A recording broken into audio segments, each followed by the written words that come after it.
Chapter 200. Fu Jingma was very diligent and honest. He spent the whole day either cleaning up the house or doing some trivial things. Gu Panpan and the others had a better impression of him. After all, almost no one would hate someone who was diligent and good-looking. Soon it was time for the friendly competition. The friendly competition was held in the big square of Jingdu. Although it was open to the public, it still required ability users to enter. The seats in the front row were reserved for the more powerful mercenary groups in Jingdu. Although Kai Yingying's mercenary group wasn't in the top few, it was still a relatively large mercenary group. Naturally, they could occupy a seat. Kai Yingying had brought Xiaoqing and the others early. Xiaoqing also met Kai Yingying's father for the first time. Kai Yingying's father looked very kind. He had a smile on his face when he met people. He was very likable. Moreover, when Kai Yingying's father talked to Xiaoqing and the others, he didn't put on airs. He didn't show any arrogance just because Xiaoqing's group was a nameless team of ability users. In short, he looked quite amiable. After a while, the other top-ranked mercenary groups arrived one after another. The most eye-catching group was naturally Thorns and Roses. They were all girls, and not a single one of them was ugly. The most eye-catching of all was their leader Wu Jiaojiao. She was wearing a tight leather suit that accentuated her figure. She had a small waist and a beautiful face. Coupled with her sexy makeup, she attracted the attention of all the metahumans present. Naturally, Xiaoqing wasn't looking at the girls. Instead, she was looking at the man who was sitting in the corner. He looked quite handsome. His facial features weren't very prominent, but he was the type that was good-looking. The reason why he attracted Xiaoqing's attention was that he didn't have much of a presence. Even if he was sitting in a group and dozing off, he wouldn't attract too much attention. Xiaoqing took a second look. Perhaps he felt Xiaoqing's gaze, so he opened his eyes. As soon as he opened his eyes, the man's whole face gave off a completely different feeling. Perhaps it was the finishing touch, but his face instantly became delicate and pretty, to the point where people couldn't take their eyes off him. Especially his eyes, which were sparkling and slightly squinted, with a faint smile on his face. Then he met Xiaoqing's gaze. Xiaoqing sized him up very seriously, then looked away. The man was a little curious. He was very clear about his own appearance. Very few people could break away from his gaze so naturally when they looked at him in the eye. However, when Xiaoqing looked away, her eyes were full of the word boring, which made him a little discouraged. The Japanese and the higher-ups of the base came together.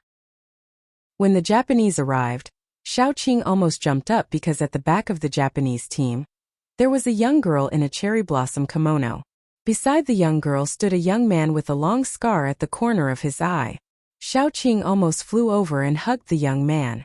She had searched for so long and worn out her iron shoes to no avail. However, Dai appeared in front of her by himself. That was Dai. Xiaoqing didn't need to ask or say anything. She could recognize at a glance that it was definitely Dai. Yin Hanqing also saw Dai. He grabbed Xiaoqing's hand and said in a low voice, "Don't be impulsive. Let's take a look first." Why was Dai in the Japanese team? Xiaoqing suppressed the impulse in her heart and observed carefully. She found that Dai's expression was very gloomy, with a faint sense of urgency and impatience. The scar at the corner of his eye was obviously not new, but it hadn't disappeared. More importantly, there was a chain around his wrist. The end of the chain was inside the kimono girl's wide sleeve. Chapter 201. Xiaoqing's heart was filled with killing intent. She was almost certain that Dai was coerced. Don't be rash. Yin Hanqing felt Xiaoqing's killing intent and pressed down on her shoulder. Let's observe for a while more. Judging from the situation, Dai is temporarily safe. Xiaoqing took a deep breath, suppressed the impulse in her heart, but kept looking at Dai. Dai also felt Xiaoqing's gaze. He turned his head, and when he saw Xiaoqing, his eyes were filled with surprise and grievance. After not seeing each other for such a long time, Dai had also calmed down a lot. He did not immediately show his impulsiveness, but stood there quietly. He did not make any unnecessary movements, only using his eyes to express his unhappiness and longing. Xiaoqing could clearly see that his eyes were filled with longing, so much so that it was about to overflow. Xiaoqing's heart ached. Ever since they met, They had only separated twice. The first time she had abandoned him. The second time she had abandoned him in disguise. This time when they met again, Xiaoqing would never let such a thing happen again. After the Japanese had taken their seats, the two sides had a friendly exchange. Xiaoqing could understand the Japanese language, but she did not care about the small talk. Her hearing was very sensitive. She could even hear the girl in the kimono asking dummy in broken Chinese, "Do you hate this kind of scene with so many people? It'll be over in a while. How about I take you around for a walk?" Dai ignored her and tilted his head to look at the ground. The girl was not discouraged and kept whispering in Dai's ear until a man beside her said, "Your Highness Aiz, it's time to take a seat." There were not many people who could be called Your Highness, and she was also a woman. Xiaoqing immediately thought of a person, Qiu Xiao Ai, the only daughter of the current emperor of the island. Why was she in the island's envoy group? Xiaoqing could not help but frown. If this woman was really Qiu Xiaoai, it would be troublesome for her to forcefully bring her back to Dai. The requirement of a friendly match was naturally to not kill anyone. After all, it was under the banner of friendship. Of course, it was very normal to not be able to hold back during the process. Therefore, even if someone died, the two sides would not pursue the murderer's responsibility. They didn't say it out loud, but everyone knew that the first one to appear was a short man from Japan with a big head. On the other side was the vice leader of the Frost mercenary group, one of the top paranormals in Kyoto. At the beginning of the fight, Frost's vice leader had suffered a few losses. The Japanese Esper was an earth elemental. He seemed to be a ninja who was good at combining earth elemental and martial arts. If it was a fight to the death, Frost's vice leader and the earth elemental would definitely be the one to die. However, during the competition, Frost's vice leader was at a disadvantage because he was not familiar with the ninja's tactics. Unfortunately, he lost. When he lost, not only himself, but all the paranormals in Kyoto felt embarrassed. After all, this was the first round and they lost to Japan. How embarrassing was it to lose at the beginning of the competition? Before the second round started, Wu Jiaojiao stood up and said, "I'll go this round." She had a bad temper. Without saying anything, she rolled up her sleeves and went up. As soon as Wu Jiaojiao went up, the paranormals below started cheering and whistling. Although Wu Jiaojiao had a bad temper, she was not a fire elemental. She was a water elemental. At first, people thought that water elemental paranormals were useless. Could you throw a water ball to kill a zombie? Later, the water source was gradually polluted, and the water that could be drunk directly became less and less. Water elemental paranormals became precious because they were like living water purifiers. People could go without food for a few days, but they could not go without water for a few days. Chapter 202. Although water ability users had become precious in people's hearts, they were still auxiliary types and were only suitable to be raised in the base. Wu Jiaojiao overturned everyone's thoughts. As a water ability user, when Thorns and Roses was first established, many people had bad thoughts because Thorns and Roses was full of girls. She had once challenged 6 ability users of the same level alone and won. Similar results were not just once, and slowly built up the reputation of Thorns and Roses. It could be said that Wu Jiaojiao was the idol of all the girls in Kyoto and water ability users. Wu Jiaojiao's ability was indeed very strong. She did not give the opponent a chance to use his escape technique. The water seeped into the soil. The ability user wanted to control the soil to form an earth shield, but he realized that he could not control the soil under his feet. Then, the water curtain directly cut off all contact between the person and the outside world. Wu Jiaojiao lit a cigarette and lazily watched the water curtain shrink bit by bit. Finally, it wrapped around the shape of a person. The Japanese yin-yang master shouted, "We admit defeat." His Chinese was very authentic and there was nothing strange about it. Wu Jiaojiao narrowed her eyes and blew out a smoke ring. Secretly, she suddenly tightened the water curtain. Then, when her water curtain dispersed, there was only a dead person left on the ground. "Ayaya, I'm sorry. I was shocked and used too much strength." Wu Jiaojiao patted her 36D and said with a delicate face. Those who were familiar with her wanted to spit on her. She had a bad temper and was delicate, but now everyone only wanted to kiss her. She had given face to her countrymen and vented her anger. The yin-yang master's expression did not change. He only called his subordinates over, and then collected the corpse of the dead person. He did not seem angry. He politely called for the next person to come out. The person who came out was the warrior with the bun. Xiao Qing knew at a glance that he was actually angry because this bun was not simple. The moment the bun stood out, a person walked out from the Mad Demon mercenary group. Usually, the leader of such a large mercenary group would not easily make a move, except for Wu Jiaojiao's temper. The Mad Demon mercenary group's deputy leader was also on par with the leader. When the two of them started fighting, Xiao Qing sighed. She could tell that the vice leader of Mad Devil was no match for the girl with the bun. As she expected, the first half of the fight seemed to be a tie. However, Xiao Qing could clearly see that the girl with the bun only used 50% of her strength, while the vice leader of Mad Devil was already using his full strength. In the second half of the fight, the bunhead suddenly increased her strength.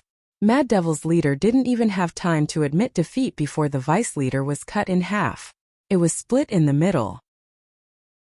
Judging from the size, the two halves were of the same size. Blood and internal organs flowed all over the floor. The girl with the bun probably did it on purpose to make the scene so bloody as revenge for Wu Jiaojiao's attack. His arrival infuriated the other commanders, especially the commander of Mad Demon. After all, he had lost one of his experts. Without a second thought, he jumped up and wanted to take revenge. However, he was pulled back because they had discussed it very clearly at that time. 2 of the spots belonged to the base, and the remaining spots would be given to each of the 4 mercenary groups. The few of them looked at the drowsy man in the corner. He was the only one left among the 4 mercenary groups who had not made a move. The man was still dozing off, but he almost shivered when he was stared at by the group of people. He rubbed his eyes, stretched, and stood in front of them. Is it my turn? A few people dragged the bloody corpse past him. Only then did he sniff and wake up a little. He glanced around and asked, "It's my turn, right?" Chapter 203. The few of them nodded helplessly. The man asked, "Who's going to fight me?" The man with the bun raised his head proudly and stabbed the bloody katana into the ground. "I'll continue. No problem." His words were clear. It was no problem for him to deal with several people by himself. This was simply showing off. The man was not angry. He blinked and said, "Then can we start now?" The man with the bun nodded. The man immediately raised his hand, and 6 arm-length short knives immediately flew towards the man with the bun. As soon as the short knives flew over, the man with the bun vigilantly erected a fire shield for himself and prepared to block. However, the 6 knives stabbed into the ground beside his feet, forming an irregular hexagon. The man with the bun couldn't help but laugh. Wasn't this person's control too bad? How did he become the representative of the Celestial Empire? Was there no one else in the Celestial Empire? Without waiting for him to finish laughing, the man suddenly pressed his palm down. The rumbling sound of the explosion was almost deafening. Broken soil splattered everywhere, and half of an arm with a katana fell on the table in front of the Japanese representative. After the explosion stopped, the place where the man with the bun was originally standing had turned into a huge pit. Beside the pit were pieces of limbs that were scattered all over the place. If the vice captain of Mad Demon had died miserably, then this man with the bun was a tragic sight. At least the vice captain of Mad Demon had an intact corpse. Even if he was cut in half, he could still bury them together. What about the one in front of him? He couldn't even bury them together. The man brushed his bangs and said perfunctorily, "I thought he was very powerful, so I used more strength. Who would have thought that he wouldn't be able to withstand the first move? This has nothing to do with me." The man with the bun had only been pretending for 2 minutes before his face was slapped back. Moreover, his entire body was smashed into pieces. More importantly, the man stood there and didn't intend to go down. "Then one more of you can come up. I think that with this level I can take on the entire field alone." Kai Yingying laughed from below. "He's too proud of us.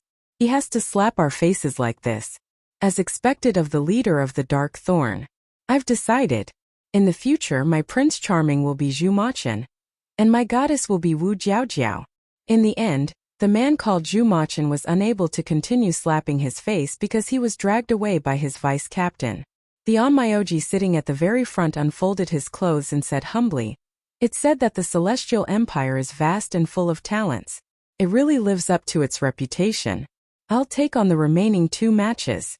Being able to spar with a few experts makes this trip worth it." Naturally, no one would say anything if he wanted to take on 2 matches. This was his ability. If he didn't have the ability and dared to say such big words, he could only be slapped in the face. A young man walked out from the higher-ups of the base and got into position to spar with the Onmyoji. The 2 of them exchanged names, and Xiaoqing learned that the Onmyoji was called Abe Shizuke. He was wearing a kimono and didn't carry any weapons. He only had a fan in his hand, which had words that even Xiaoqing couldn't understand. He stood in the middle of the field, and his aura was very calm.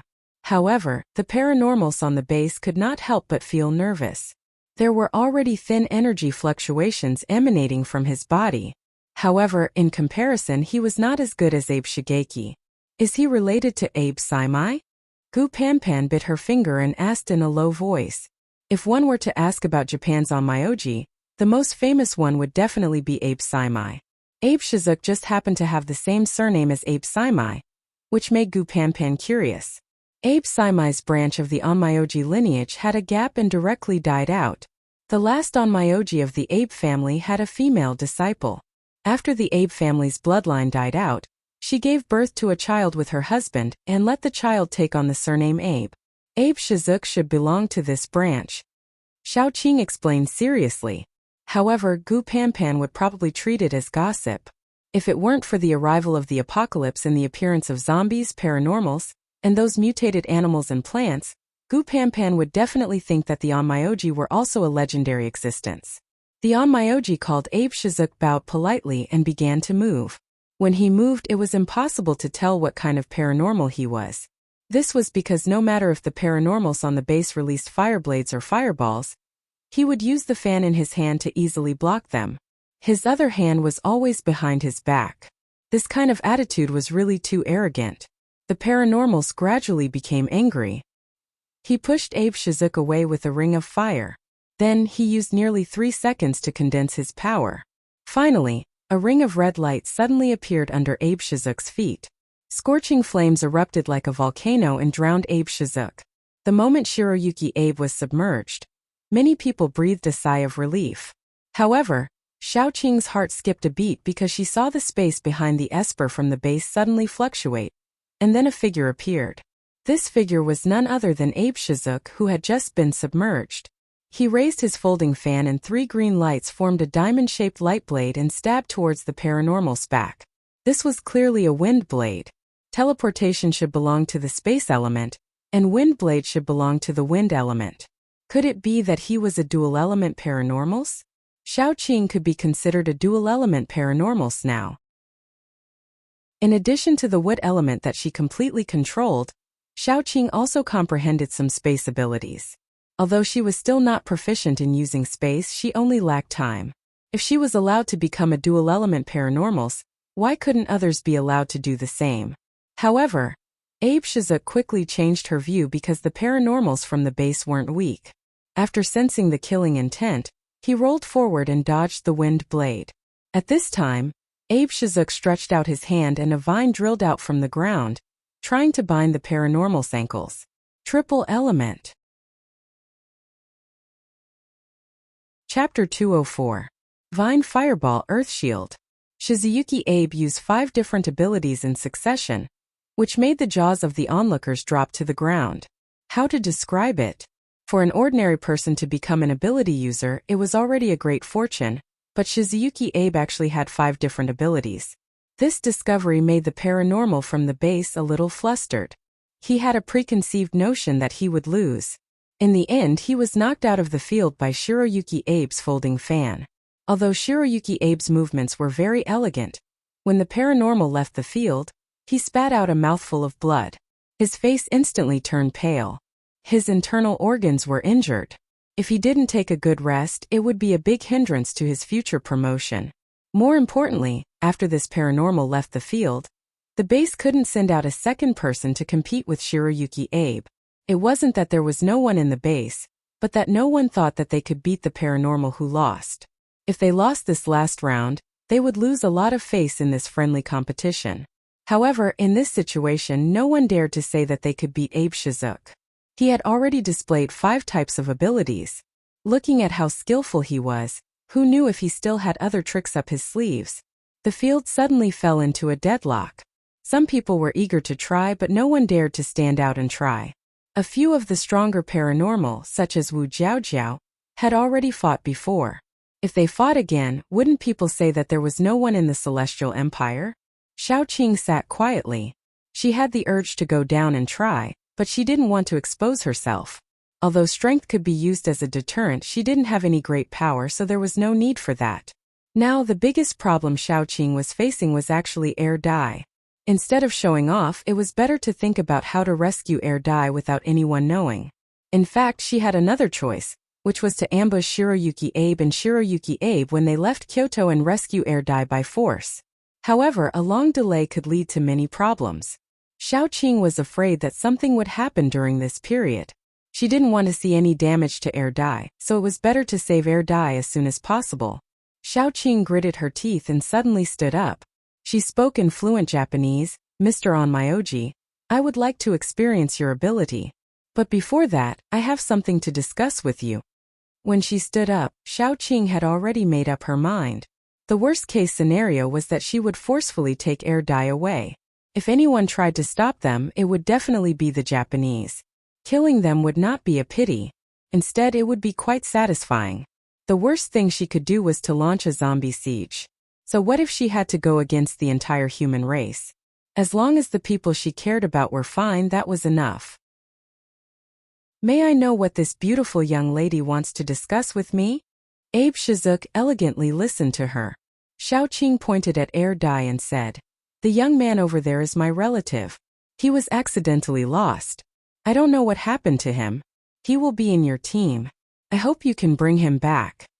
Qiu Xiao and Izzy said without thinking, "That's not possible." But soon she seemed to think of something. After all, such a decisive refusal, and the other party was Air Dai's relative, sounded a little unreasonable. It was not an enemy, but a relative who wanted to reunite with Air Dai. Wasn't it cold-blooded for her to refuse? Qiu Xiao Izzy bit her lower lip and couldn't help but look at Air Dai. Air Dai didn't look to the side or the ground as usual. Instead, he looked at Xiaoqing with a warm and gentle gaze that she had never seen before. Chapter 205.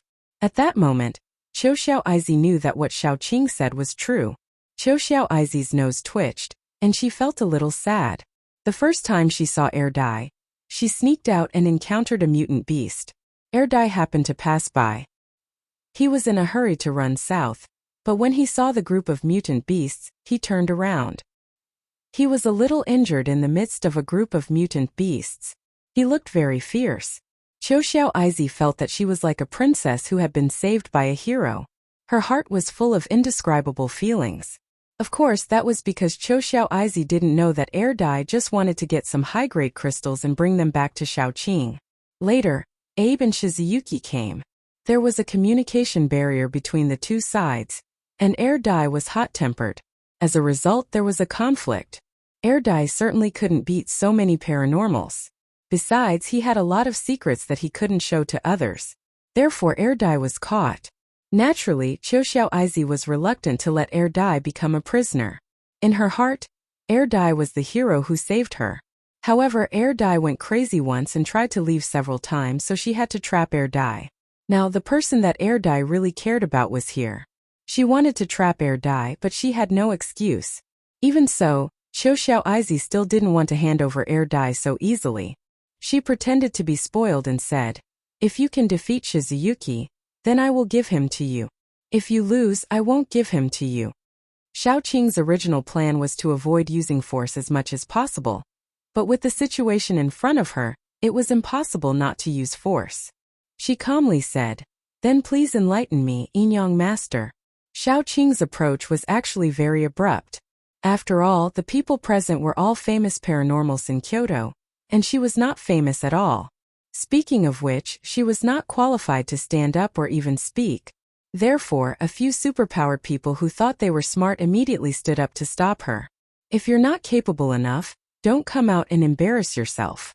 This is not your home. Xiaoqing didn't even look at them and walked straight ahead. The paranormals didn't even have a chance to fight back. They only felt as if they were pushed away by an invisible hand. They couldn't even get close to Xiaoqing. The other people who had objections also stopped talking at this moment. The higher-ups looked at each other and finally acquiesced. Anyway, no one stood out now and Xiaoqing seemed to have some ability. More importantly, Xiaoqing was just a nobody. Even if she lost, it wouldn't be too embarrassing. Xiaoqing stood in the middle of the field. The two of them faced each other, and the atmosphere was completely different. If Abe Shizuki gave people the feeling of a harmonious spring breeze with hidden killing intent, then Xiaoqing was a pool of still water. She looked calm without waves, but no one knew what kind of undercurrent was surging underneath. The two of them stood in the middle and didn't immediately start fighting. Instead, they chatted for a while. The first to speak was Abe Shizuki. He suddenly said, "In your language, miss, you look very familiar. Have we met before?" Xiaoqing shook her head. "Probably because I look more ordinary. I haven't met a Yin-Yang master before. I like opponents like you, miss. This one is Abe Shizuki." Abe Shizuki introduced himself very seriously. "Currently, I'm the current Shushengong guardian." The Shushengong was Abe Saimai's ancestral temple. The previous Shushengong must have been a Japanese astronomer who was best at divination. The astronomer here wasn't a degree, but a special existence in Japan. It was a very important position in the Yin-Yang Liao. Abe Shizuki didn't mention his position, but his inheritance. This showed that he actually valued Xiaoqing very much. Chapter 206. Although Xiaoqing didn't have much contact with it, she had heard of it. Just like there were Onmyoji warriors in Japan, there were also ancient martial arts passed down from generation to generation in the Celestial Empire. Although it wasn't as powerful as in novels and TV shows, it was far superior to things like Muay Thai, Sanda, and Judo. She was afraid that Abe Shizuka would misunderstand her as a descendant of ancient martial arts. Xiaoqing wasn't prepared to explain. She said lightly, "Xiaoqing." Then she was ready to attack. Even in front of so many people, she wasn't going to hold back anymore, because nothing was more important than air dye. She had to win this battle. "Please." Abe Shizuka still stretched out his hand politely, and his wide sleeves hung down naturally. Suddenly a breeze blew and his sleeves moved slightly. It wasn't the wind, but Xiaoqing's vines broke out of the ground, causing the air to flow. Countless vines were like sharp spears, stabbing at the soles of Abe Shizuka's feet. He stroked his hand down and flames spewed out. Xiaoqing's vines weren't afraid of fire, but Abe Shizuka's flame still blocked the vines for a moment. At this moment, Abe Shizuka used the recoil force to temporarily float in the air for a moment.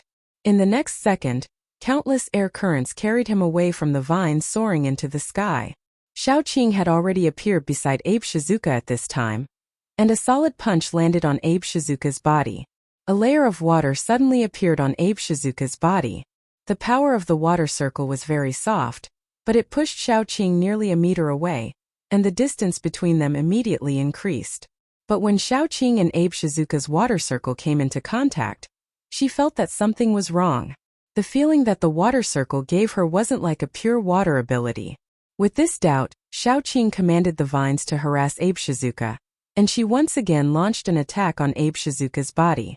Several times in a row, she deliberately used her body to block Abe Shizuka's attacks. In the eyes of outsiders, it looked like she was being attacked continuously and was about to lose, but she was very happy. This was because she had discovered Shiroyuki Abe's secret. Shiroyuki Abe was not a multi-elemental esper. After all, having 2 elemental espers was already very powerful, and having 3 elemental espers was even more heaven-defying. Xiaoqing first noticed that all of Abe Shizuka's ability attacks had similar energy fluctuations. Although the water ability was no different from the general water ability, it didn't have the unique characteristics of water.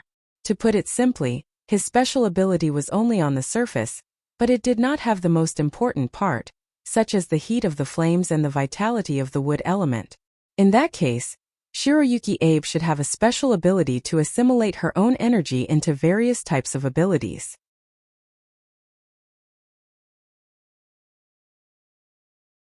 Chapter 207. She had more energy than the average ability user. Shiroyuki Abe's level was not higher than hers, so normally speaking, his energy was not as good as Xiaoqing's. Just as Xiaoqing expected after a long time, Shiroyuki Abe suddenly paused for a moment. This was a sign that there was a momentary break in the energy supply. Xiaoqing immediately launched an attack. The first thing she did was to tear open space. The so-called teleportation was actually breaking the barrier between two spaces and then going from one position to another. For example, Xiaoqing went from where she was standing to directly behind Shiroyuki Abe. To Xiaoqing's surprise, Shiroyuki Abe also disappeared. He actually appeared where Xiaoqing was. In other words, both of them had the ability to teleport. They wanted to sneak attack each other at the same time, so they appeared behind each other's original position at the same time. Thus, no one could sneak attack the other. This was simply a huge coincidence. After this, it would be much more difficult to use a similar method to sneak attack. After all, the other party was already prepared. Xiaoqing was not willing to take risks regarding air die. She would rather fight steadily and spend more time grinding with Shiroyuki Abe. Thus, the situation in the field was like this. You throw a fireball or something, I use a vine shield to block it. My vines fly over. You use the wind to help yourself dodge. Not to mention the spectators, even Gu Panpan and the others were starting to feel a little tired. This should be the longest battle this time, and it seemed like no one would be able to do anything to the other in such a short period of time. The results were about to come out. They would probably have to wait for half a day. Shiroyuki Abe was also very clear about Xiaoqing's thoughts. After all, she wanted to fight a war of attrition. As long as one was not stupid, one could tell. However, Abe Shizuku couldn't do anything to Xiaoqing. Xiaoqing was more slippery than anyone else. He couldn't trap Xiaoqing at all, let alone defeat her. As a result, the two of them could exhaust each other, and when they were almost exhausted, they would start to fight. Their abilities were purely used as support, and when it came to fighting, Shiroyuki Abe was no match for Xiaoqing.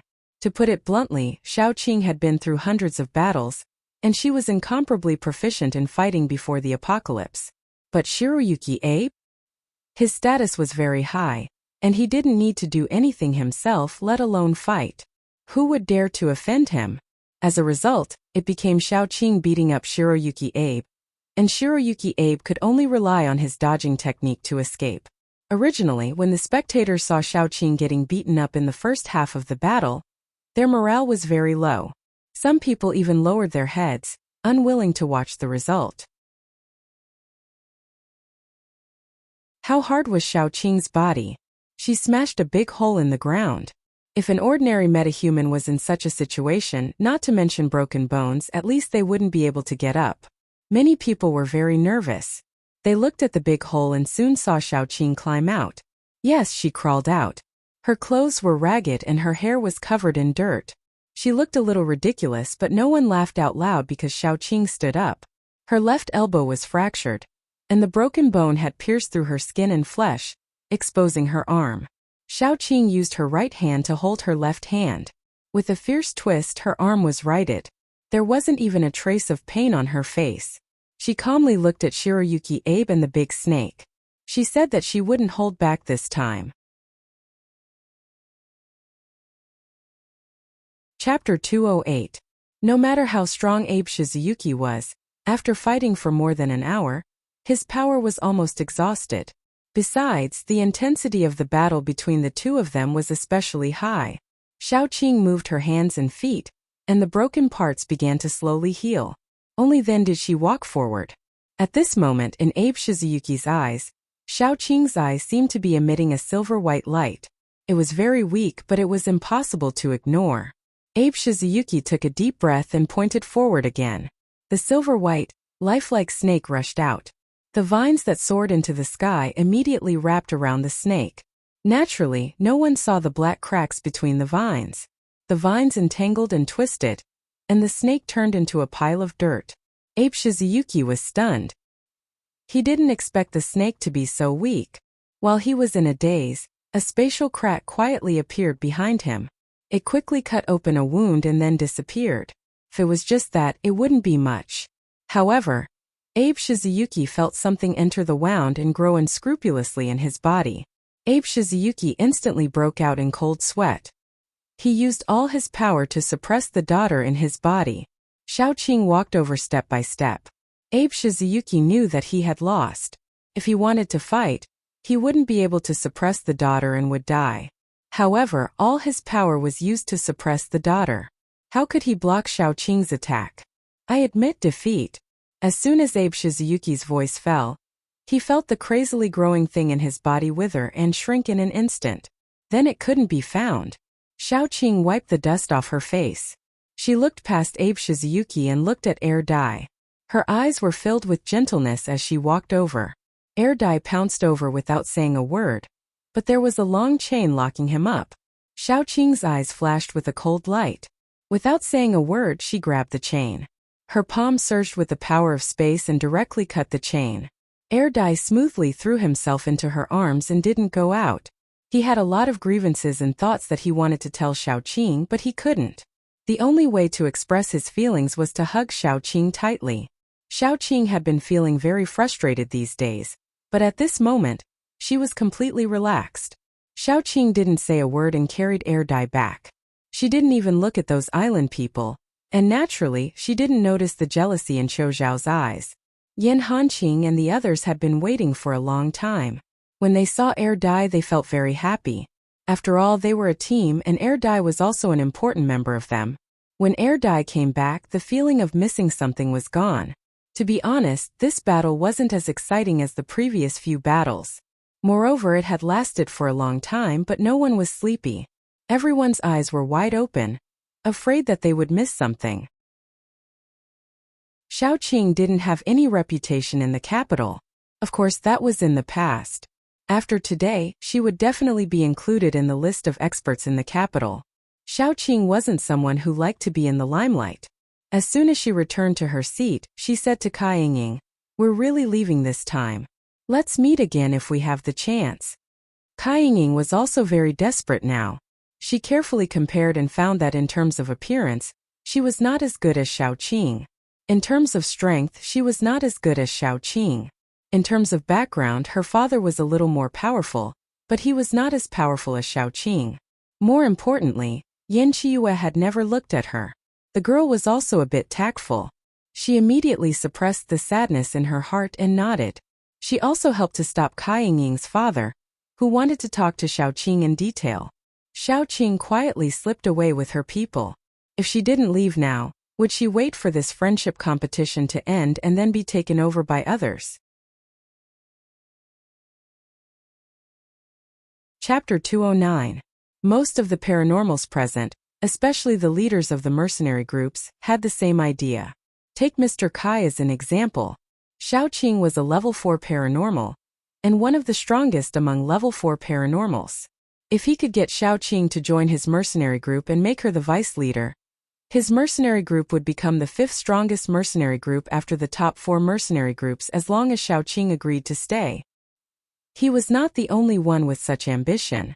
There must be countless people who wanted to rope in Xiaoqing. If Xiaoqing didn't run away quickly, she would be harassed every day and would want to destroy the world.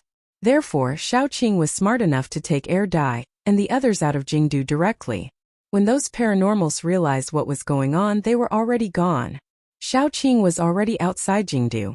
She took her friends and ran all the way until they were far away from Jingdu. It was already noon.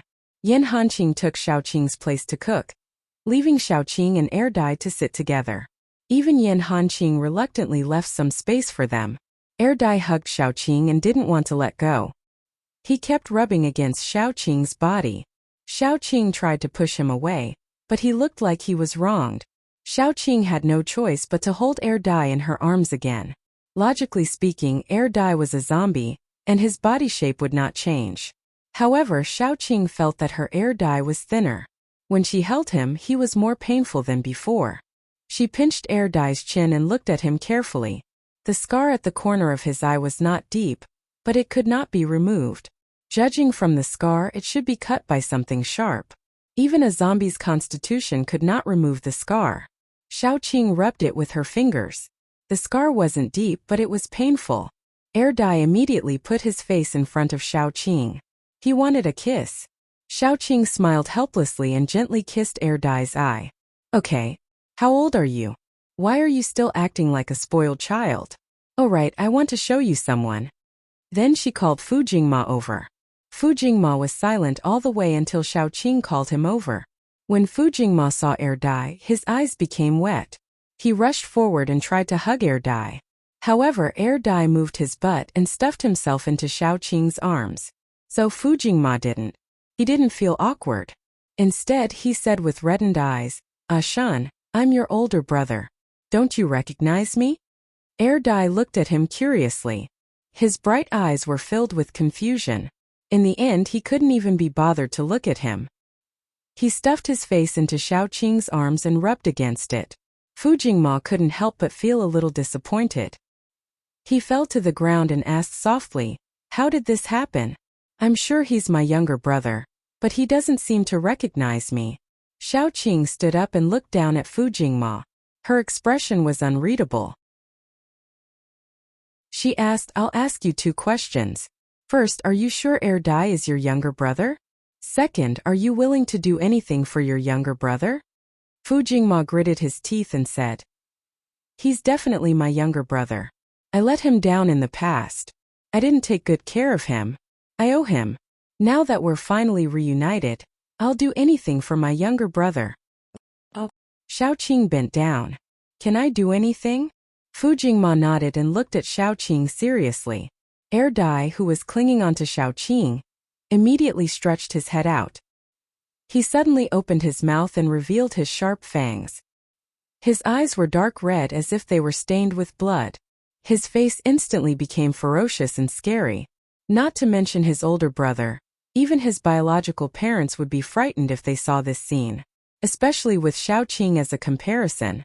One had clear eyes and a beautiful face, while the other had a ferocious look with fangs that gleamed coldly. Even though these 2 faces were clearly conflicting, when put together, they were unexpectedly harmonious. Chapter 210. Fu Jingma, on the other hand, was not afraid at all. He was very calm. Xiaoqing stroked Dai's head. When she looked at Fu Jingma again, her eyes were filled with malice. Is it okay to be eaten up? Fu Jingma bit his lower lip tightly. His voice was a little nervous and hoarse, but he said very firmly, If my younger brother needs it, it's okay to do anything. Dai slowly inched closer to Fu Jingma. Fu Jingma could even feel Dai's cold breath on his neck. That area of skin gave him goosebumps. Fu Jingma gritted his teeth and did not move. When Dai was almost touching him, Xiaoqing hugged Dai and said calmly, Since you are Dai's older brother and now that you know this big secret, you can't leave even if you want to. Remember, if you want to escape and tell everyone what you saw today, I will kill you before you can say anything. In order to prevent Fu Jingma from revealing Dai's secret, Xiaoqing even planted a daughter seed in him. Even if he was Dai's older brother, she still had to be cautious. She had to leave a way out for herself. She would wait until she could really trust Fu Jingma after interacting with him for a long time. Only then would she remove the seed in his body. Fu Jingma did not say anything. He just stood up silently and patted the dust off his body. Then he asked softly, Can I stay with my younger brother at night? We haven't seen each other for a long time. I want to be closer to him. Dai immediately hugged Xiaoqing's neck tightly and glared fiercely at Fu Jingma. He did not like Fu Jingma, and he hated even more that Fu Jingma actually wanted to separate him and Xiaoqing. As for brothers, could he eat them? He only wanted Xiaoqing, and that was enough. Moreover, Dummy was rejecting Fu Jingma from the bottom of his heart.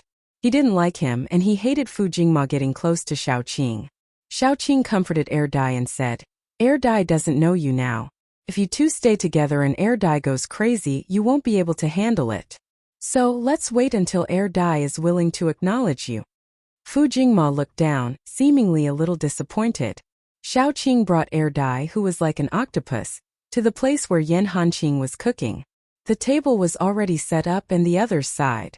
Probably because he had been away from Xiaoqing for too long, Air Dai was even more clingy to Xiaoqing than before. He could not wait to occupy Xiaoqing's body all the time. His behavior provoked many people, especially Yan Qiue. If he had not been suppressing his anger and jealousy, he would have already pounced on Xiaoqing and occupied the other half of her body. Even though he was suppressing it, when Yan Qiue sat at the side, he kept looking at Xiaoqing and a certain part of her body with hidden bitterness. Yan Qiue actually had a personality flaw. If he was allowed to develop, it was very likely that he would become the final boss of the story, just like in some novels. Hence, Xiaoqing could be considered to have gotten rid of the evil in advance. However, even though Yan Qiue's personality had been restrained because of Xiaoqing, he was still a very extreme person. For example, now, when he looked at Xiaoqing and Air Dai, he began to think of two ways to deal with them. He could either find a way to turn Xiaoqing into a normal person, or he could find a way to turn him into the same kind of person as Xiaoqing. In short, when he saw that Air Dai, as the same kind of person as Xiaoqing, was able to receive so much care from Xiaoqing, he wanted to bite the corner of the blanket and cry for a while. Ever since he found Air Dai, Xiaoqing did not look at him again. A great enemy. Xiaoqing comforted Air Dai for a long time before suddenly asking Yan Qiue, "Can you think of a way to make food that zombies can eat?"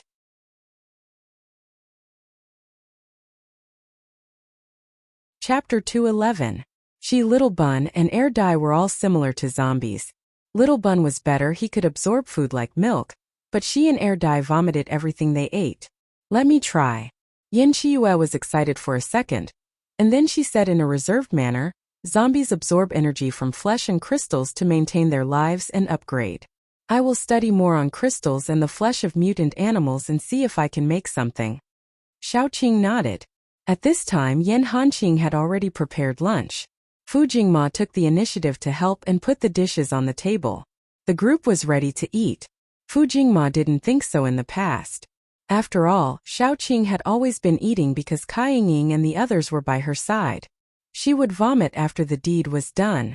Now that there were no outsiders by her side, Xiaoqing didn't even eat. The more Fu Jingma thought about it, the more frightened he became. Was Xiaoqing also a zombie? But even if zombies were different, at most they would be like Air Dai, right? Their IQ was like a child's and they couldn't speak. If Xiaoqing was also a zombie, then it was too scary. Thinking of this, Fu Jingma threw this idea to the back of his mind. During lunch, Xiaoqing and the others were discussing, should we go back to the S-City survivor base first? Or should we go to Jiangbei to report that we are safe? We can go to Jiangbei to report that we are safe. Let's go back to S-City. We haven't been back for so long, and it won't be good if the turtle dove occupies the magpie's nest, Gu Panpan said while biting her chopsticks. She had encountered this before when she went on a mission with her brother. After fighting outside for more than half a month, they came back and found that their house had been occupied. This kind of situation was common in the base. Most of the time, a group of paranormals would go out together and come back to divide the spoils of war of the dead paranormals. Some paranormals with bad character would even go to the houses of the dead paranormals and loot them clean. Taking other people's wives and daughters had happened before. From this, it could be seen that it was a wise choice to find a group of reliable teammates.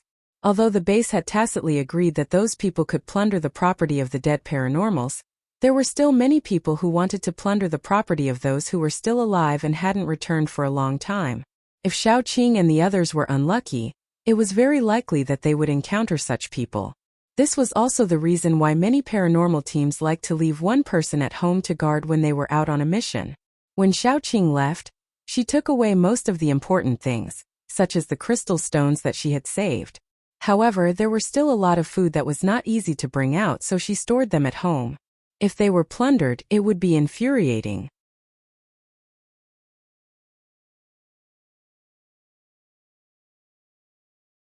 Chapter 212. Xiaoqing and the others caught some mutant animals for food and went back smoothly. At this time, Xiaoqing naturally didn't know that the whole Jingdu was in chaos because of her, especially a certain acquaintance. He was in disbelief the whole time until Xiaoqing left. On the way back, the whole team was in turmoil. It was nighttime, so those who needed to sleep naturally had to sleep. There were 4 tents in total. Xiaoqing and Little Bun shared one, Gu Panpan and Xiaotong shared one, and the rest of the men were divided among themselves. But Dumbo threw himself at Xiaoqing without saying a word and hung himself on Xiaoqing. Yan Qiyu, who was originally quite reserved, also threw herself at Xiaoqing and hung herself on the other side. If Xiaoqing wasn't a zombie and was stronger than ordinary people with superpowers, the two men would have fallen to the ground. "What are you two doing?" Xiaoqing said helplessly. Dai didn't know how to speak, so he stared at Xiaoqing with pitiful eyes. His eyes were full of "We have been separated for so long. I really want you to sleep with me. Anyway, it's not the first time we sleep together. I can also help you look after little Bun." Xiaoqing wanted to refuse, but she couldn't think of a reason. She turned to look at Yan Qiyu. Yan Qiyu immediately said tearfully, "Previously, you were considerate of my body and slept with me. You even got up in the middle of the night to find medicine to make soup for me. Now that you have them, you don't want me anymore. I don't care, I want to sleep with you." Xiaoqing thought for a while, then tore the two men from her body and threw them out. Dai and Yan Qiyu, who were thrown at the door, were speechless. Xiaoqing slept until 11 o'clock in the middle of the night. Xiaoqing's five senses were very sharp, so she immediately sensed that someone came in. She didn't even bother to move, because the person had already climbed to the double sleeping bag. This sleeping bag was modified and was dismantled to look like a mattress on the floor. In the past, Dai also liked to sleep together. The three of them couldn't sleep together, so they had to dismantle it. As soon as the person came over, Xiaoqing knew that it was Dai without even opening her eyes. Dai was lying in front of the sleeping bag sneakily. He looked at Xiaoqing and her mother for a while, then he sneaked into the bed. When he first came in, he was afraid that he would wake Xiaoqing up and be kicked out, so he slept by the side with his limbs curled up. But soon, he involuntarily turned into an octopus and wrapped himself around Xiaoqing's body. Not long after Dai came in, another person lifted the door curtain and sneaked in. This person was more decisive than Dai, and he crawled into the bed without saying a word. Then that person was stunned, because there was an Dai lying on Xiaoqing's body. As expected, the one who strikes first gains the upper hand. Yan Qiyu gritted his teeth as he thought. Then he wrapped himself around Xiaoqing's other side. The two of them looked at each other, and neither of them was willing to show weakness. Lying in the bed, little Bun was very uncomfortable from being squeezed. He hugged Yaya and nudged Yan Qiyu with his little butt. Xiaoqing reached out and scooped little Bun up and put him on her belly. Her action made the two men stiffen, and they wanted to shrink into a corner so that they wouldn't be discovered. Xiaoqing put a finger to her lips and whispered, "Shh, don't wake the baby up. Otherwise I'll kick both of you out." When the two men heard that, Xiaoqing tacitly agreed that they didn't have to go out tonight. They were instantly happy. They also knew that it was because of little Bun, so they were very well behaved and quietly shrank back. Little Bun slept very soundly on Xiaoqing's belly. He felt that the icy coldness under his body was very comfortable, and he purposely rubbed a few more times.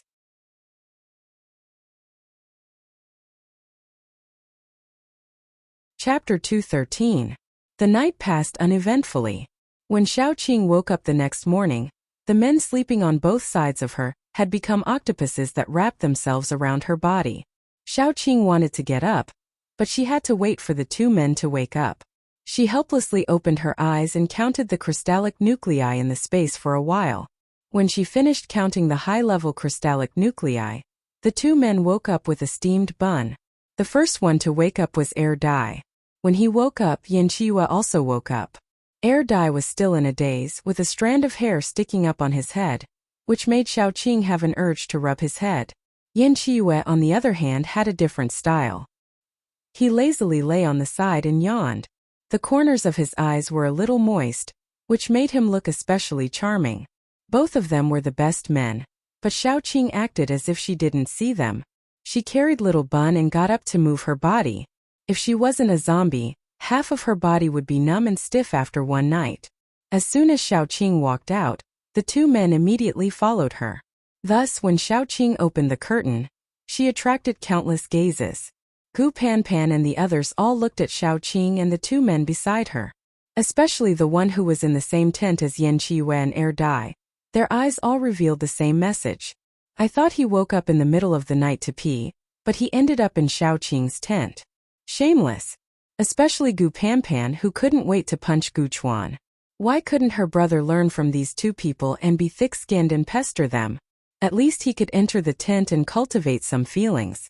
Xiaoqing expressionlessly ignored those strange gazes and then led Little Bun, who hadn't woken up yet, to brush his teeth.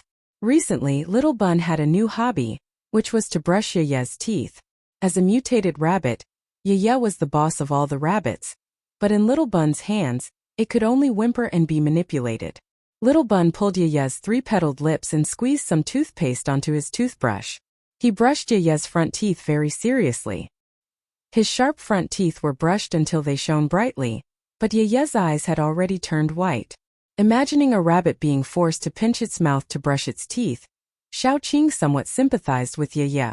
After the whole family brushed their teeth and washed their faces together, Xiaoqing washed her hands and prepared to make breakfast. The assistant was still Yan Hanqing.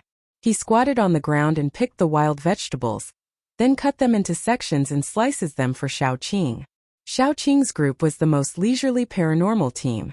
Other than them, no other paranormal team could eat fresh porridge in the wild. The porridge wasn't plain porridge but a variety of porridge such as spinach and shrimp porridge, vegetable porridge, fish porridge, 8 treasures porridge, and the most common porridge was all kinds of wild vegetable and meat porridge. It was almost different every day, which made Gu Panpan and the others' appetites very good. Even before the apocalypse, they didn't eat so much every morning. Xiaoqing was worried about their nutrition, so she often went to the nearby forest to get some bird eggs and wild eggs and cook them for breakfast. There was no shortage of milk and other things. It was rare to see such a comfortable life after the apocalypse, and even more so among paranormal teams in the wild. When paranormal teams were in the wild, they would cook their own dry food, roast it or eat it. At most, they would hunt some wild animals and roast them. It was rare to see someone like Xiaoqing, who was particular about the taste of the food, soup, and dessert.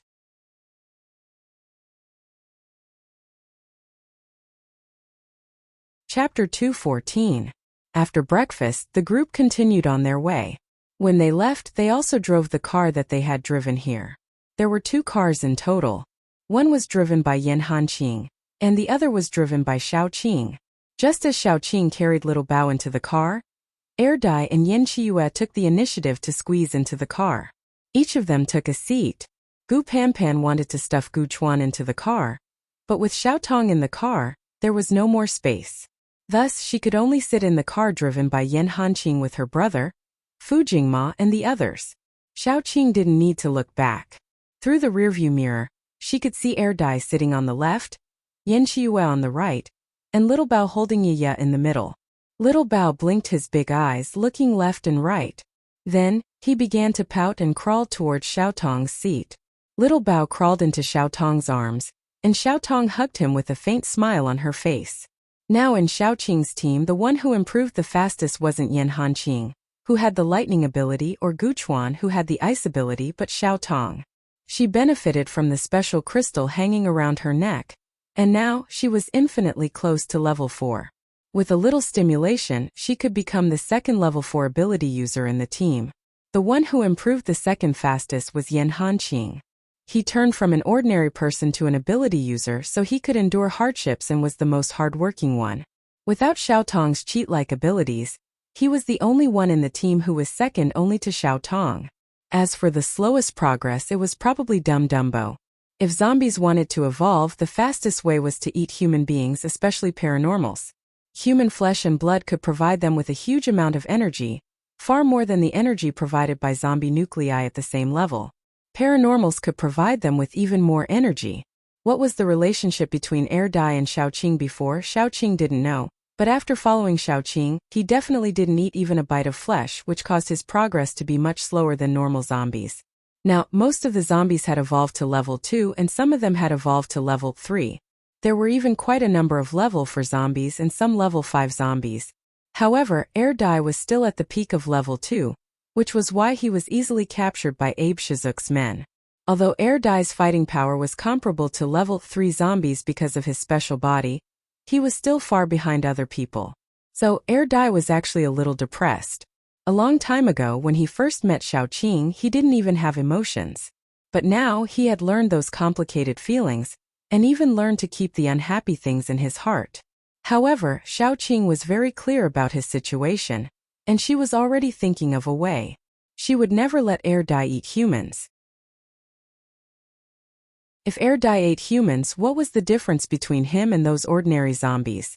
Moreover, things like flesh and blood were addictive. Just like her, she had to drink some of Yan Qiue's blood in a special situation. Now, every time there was a full moon, her thirst for blood would increase infinitely. Xiaoqing didn't want Air Dai to become like that. She hoped to maintain the purity of Air Dai. At least one day, if Air Dai returned to normal and remembered everything, he wouldn't find out that he had eaten his own kind. Xiaoqing was thinking while driving. Human flesh and blood could make zombies evolve. What about mutant animals? Could it also work? Soon Xiaoqing denied this idea.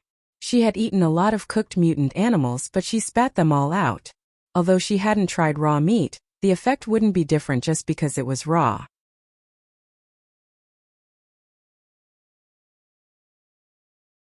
Chapter 215. Or, the blood of mutated animals might be useful. After all, mutated animals contained a lot of energy in their bodies. Normal paranormals like Yan Hanqing often ate mutated animals, which was good for upgrading their superpowers.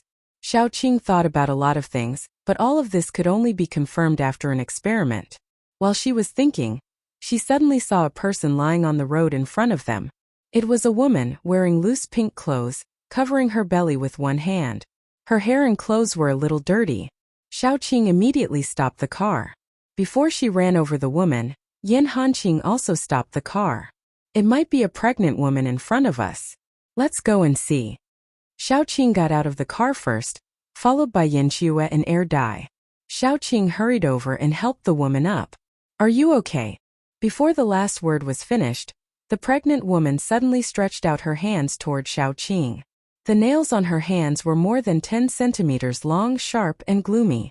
Under her disheveled hair was a half-rotten face. How was she a pregnant woman? She was clearly a zombie. Fortunately, Xiaoqing was very vigilant. A pregnant woman lying in the middle of the road was very sudden, so she would definitely be more vigilant. If the woman lying on the ground was not a pregnant woman, she would not even stop the car. Although she would not run over the woman cruelly, she would take a detour and leave directly.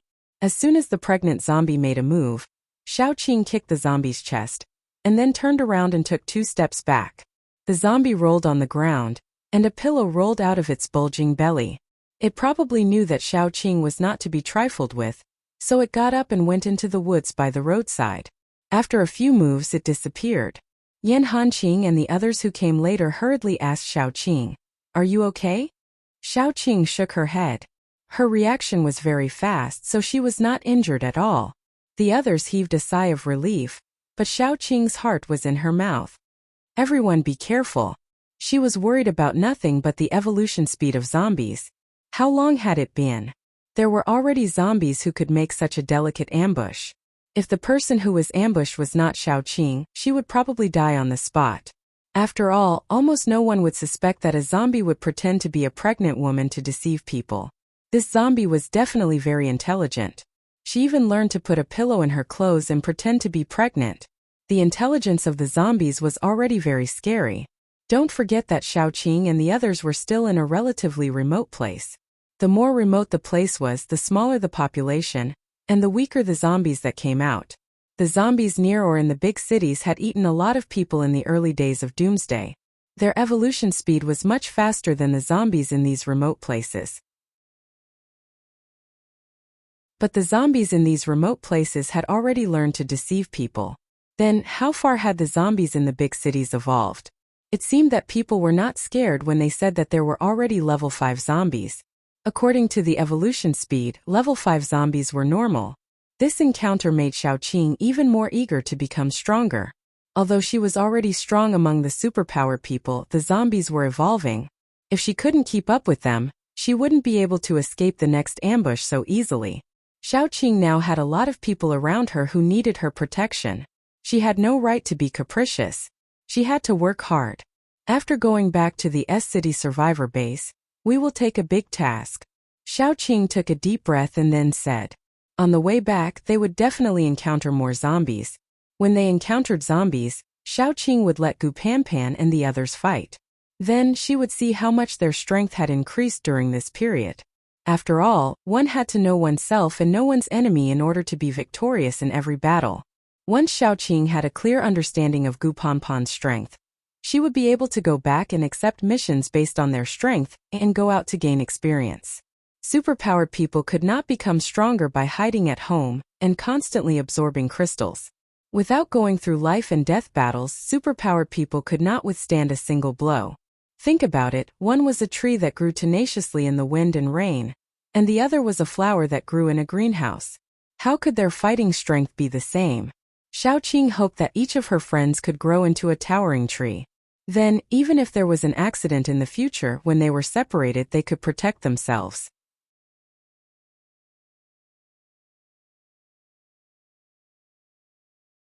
Chapter 216. Xiaoqing originally thought that the zombie who pretended to be a pregnant woman would know her place and would not appear again. She did not expect that at night, when Xiaoqing was sleeping, the curtain would be opened. For the past few days, the two men would go back to their own tents to sleep in the first half of the night. In the second half of the night, they would silently sneak into Xiaoqing's tent, one on the left and one on the right.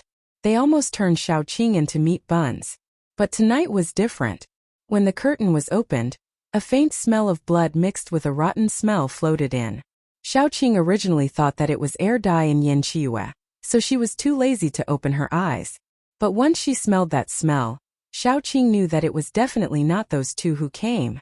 This rotten smell of blood usually appeared on zombies. Xiaoqing immediately opened her eyes. The vines had already broken through the ground. The zombie that sneaked in did not face Xiaoqing directly. It lowered its head and rolled forward to avoid the vines. It reached out to grab Little Bun.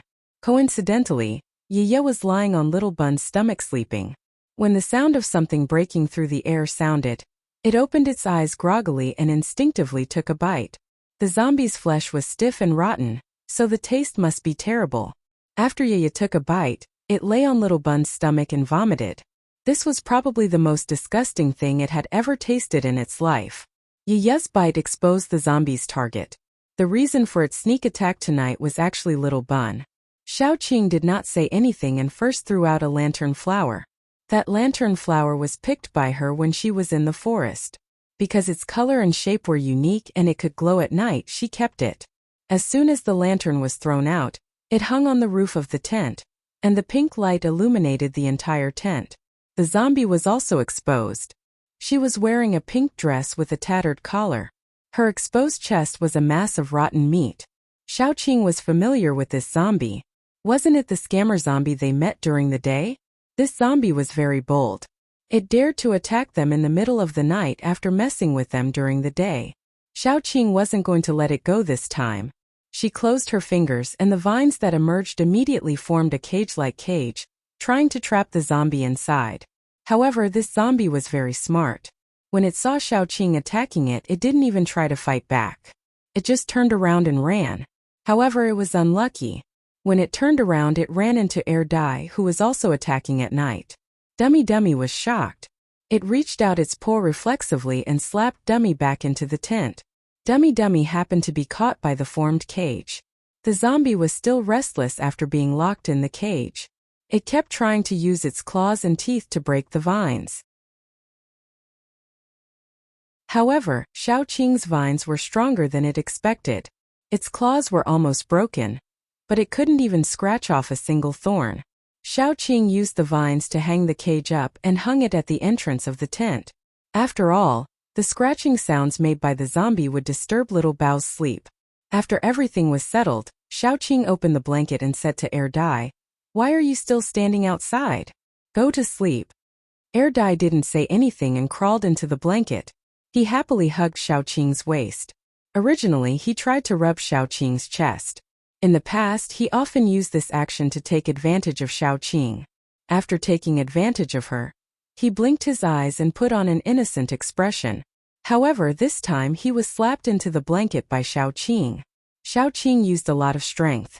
Air Dai's face was facing down. His nose was sore. In the past, this move had always worked. Why didn't it work this time?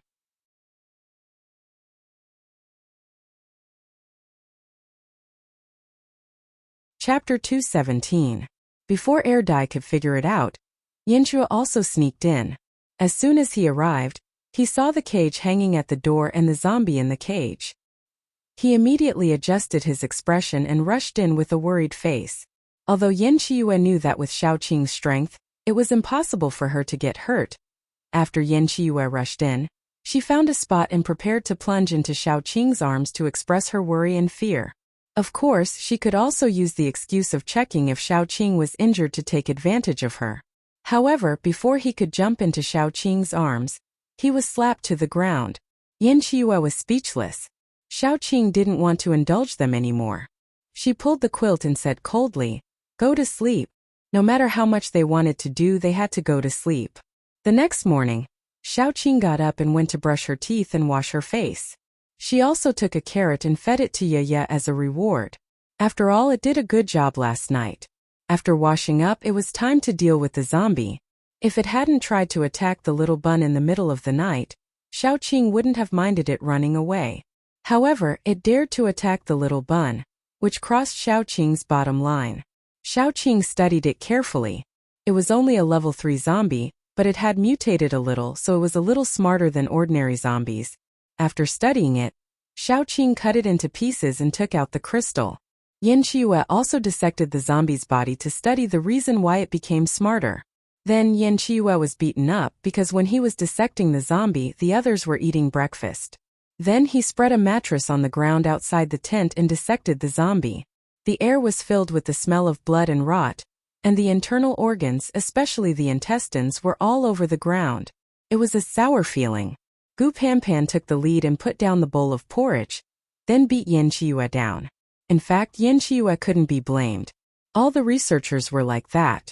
Once they were curious, they didn't care where they were, so it was reasonable that he was beaten up. After dealing with the zombie, Xiaoqing's heart was in her mouth. She found a very bad phenomenon. The little bun seemed to have a special attraction to zombies. It was like a foodie seeing delicious food, or a money grubber seeing gold. It was even more intense than that. Let's not talk about other zombies, just this zombie's intelligence was higher than that of ordinary zombies, so when it first met Xiaoqing, it immediately ran away when it found out that Xiaoqing was stronger than it, and there were more of them. However, in the middle of the night, it couldn't resist its desire and sneaked back to attack the little bun. This proved that the little bun was very attractive to zombies. For this reason, Xiaoqing asked Dai. After all, Dai was the only one among them that was closer to ordinary zombies. Dai told Xiaoqing accurately that when he saw the little bun, he also had an impulse. His subconscious told him that if he ate the little bun's flesh and blood, it would bring him a lot of improvement. Moreover, as the little bun leveled up, the temptation would become even greater. However, Dai had intelligence. The biggest difference between humans and beasts was that humans could use their intelligence to overcome their desires, while beasts could only succumb to their desires. Dai could control his urges, but ordinary zombies couldn't. This was also the reason why there were zombies coming for the little bun.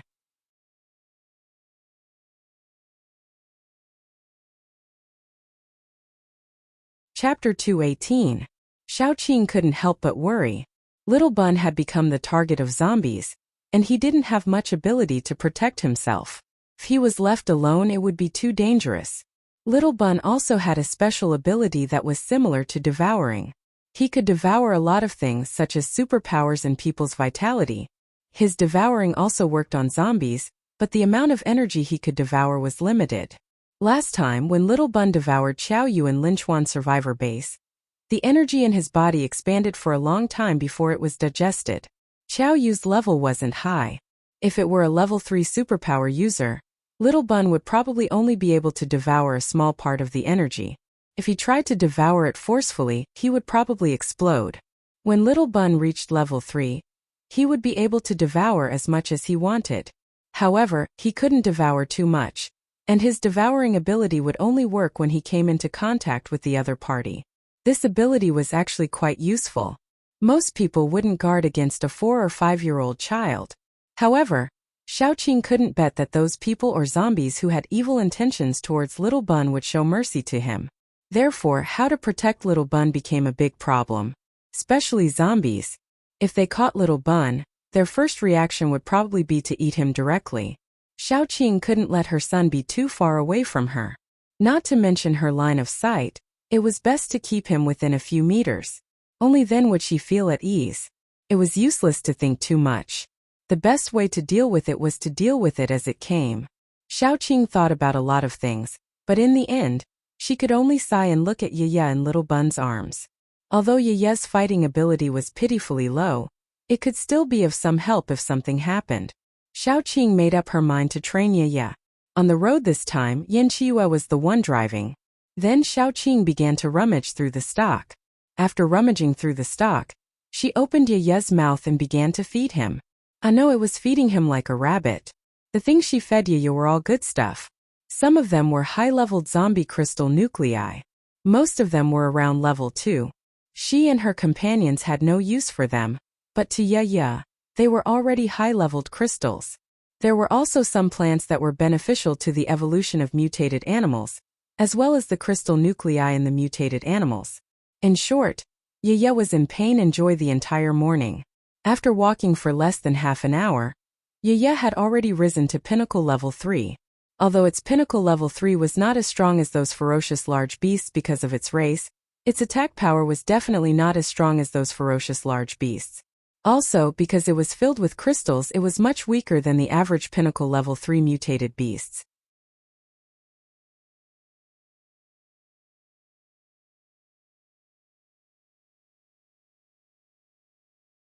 Chapter 219.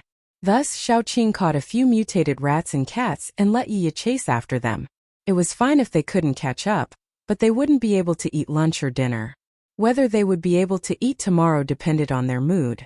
Ye held back her tears and ran out like a dog. She would come back with a mutated rat in her mouth, and then she would come back with a mutated cat in her mouth. Those mutated animals would fight back. Ye's face was scratched and she looked very pitiful. In the end, Little Bun felt sorry for Ye and hugged Ye tightly. Xiaoqing originally wanted to train a more qualified bodyguard to protect Little Bun, but he had no choice but to let Ye go. Ye looked at Xiaoqing with a bitter face the whole time. In the end, she lowered her only big ear and curled up in Little Bun's arms pitifully. At this point, it was necessary to talk about the recovery ability of different species. In the case of humans, after the apocalypse, even ordinary people's recovery ability was much higher than before the apocalypse. This was probably the adaptability of humans. Humans were constantly adapting to the environment, and their bodies evolved accordingly. Thus, after the apocalypse, most ordinary people's bodies were very good. At least, unless there were special circumstances, such as an infection after an injury, or a weak body due to an injury, very few people would fall sick. The recovery ability of a psychic was much higher than that of an ordinary person. For the same injury, an ordinary person would need 10 days to recover, while a psychic would only need 3 to 5 days. However, Xiaoqing and Air Dai only needed a day, or even a few hours. Not all zombies had terrifying recovery abilities like them. Because zombies were already dead, ordinary fatal injuries were no longer fatal to them. Many zombies had lost 4 limbs, half of their bodies, and even only had their heads left. They could still open their mouths and bite people. Only when their heads were smashed would they truly die. However, most of the zombies that lost a part of their body wouldn't grow it back. At most, they wouldn't be seriously injured, and they wouldn't be like humans who lost too much blood and lost their ability to fight. That was all. A small portion of zombies had strong recovery abilities. They ate the flesh and blood of their own kind to replenish themselves. For example, there was a zombie that had a hole in its stomach. It ate its own kind and then the hole in its stomach grew back. There were also similar situations. Mutant animals were different from humans and zombies. They would bleed when they were injured, and their flesh did not contain toxins like zombies. They would slowly recover after being injured. Most mutant animals recovered faster than paranormals. Ye's face was badly scratched, but the next day it was still alive and kicking. The wounds on its face were almost unrecognizable. Every time this happened, Xiaoqing couldn't help but look at the corner of Air Dai's eyes. There was a long scar at the corner of his eyes, from his eyebrows to his cheek. It was almost a finger's length below his eye. According to common sense, Dai's wound should have healed to the point that there wasn't even a scar left. However, the scar was still there. The scar wasn't ugly, but it made Dai's handsome face look a bit more ferocious. Even if it was ugly, it didn't matter because Xiaoqing wouldn't mind. However, Dai minded it very much. He often secretly looked at his own face through the reflection mirror. Every time he saw the scar, he couldn't help but show a disgusted expression, especially when Yan Qiyu was sitting next to him as a comparison. His beast's intuition made him feel a huge threat from Yan Qiyu. Just like how a male animal would show his most majestic side to a female when he was courting her, Dai always felt that he wanted to show his best side to Xiaoqing. However, it was obvious that the scar ruined his perfect side. No matter how he looked at it, he felt that the scar was very abrupt and ugly. In the past, Dai never cared about his appearance. However, he started to care about it now. Although he didn't show it, Xiaoqing could feel it. For example, when he slept, he liked to sleep on the left side of his face. When he turned his face to the side, he would press the corner of his right eye against the pillow. This way the scar wouldn't be exposed. Another example was when he sat next to Xiaoqing. He would deliberately turn his right face to the side, and use the left side of his face to face Xiaoqing. There were many situations like this. Even if Xiaoqing was slow, she would still notice it when it accumulated. Moreover, Xiaoqing was a very sensitive person. She noticed it early on. She didn't think that Dai was being pretentious. However, she rarely saw Dai like this. She felt that it was a little funny. Therefore, she had been secretly observing him. Dai was obviously very confused, especially the men around him. They were all very outstanding. If Dai stood among a group of ordinary men, the small scar wouldn't be a big deal. However, when he stood among a group of outstanding men, the small flaw would be infinitely magnified. Dai was very sad. Although he was a zombie and had the intelligence of a child, he had the intuition of a beast. He could tell if some people had bad intentions with just a glance. On the other hand, he could tell that some people had feelings for Xiaoqing. At least for now, none of the men around Xiaoqing were easy to deal with. In this kind of situation where he was surrounded by love rivals, Dai was very anxious. Therefore, the flaw of a scar would be infinitely magnified in his heart. Sometimes when Dai talked to Yan Qiyu or Guchuan, Dai couldn't help but wonder if Xiaoqing was disgusted with him. Xiaoqing thought that his behavior was very cute. After all, Xiaoqing had never seen Dai like this. Therefore, she felt that it was a little strange. However, after seeing Dai for a while, Xiaoqing started to feel sorry for him. She didn't want to see him like this anymore. Xiaoqing touched her chin. How could she comfort Dai?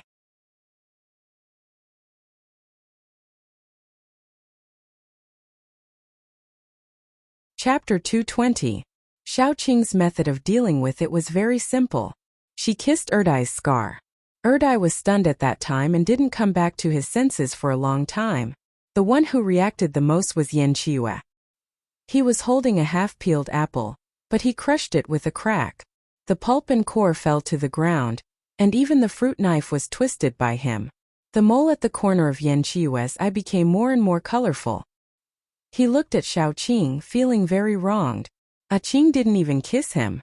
In contrast, Dai came back to life on the spot. He nestled in Xiaoqing's arms and was very happy, which made Yan Qiyu even more pitiful.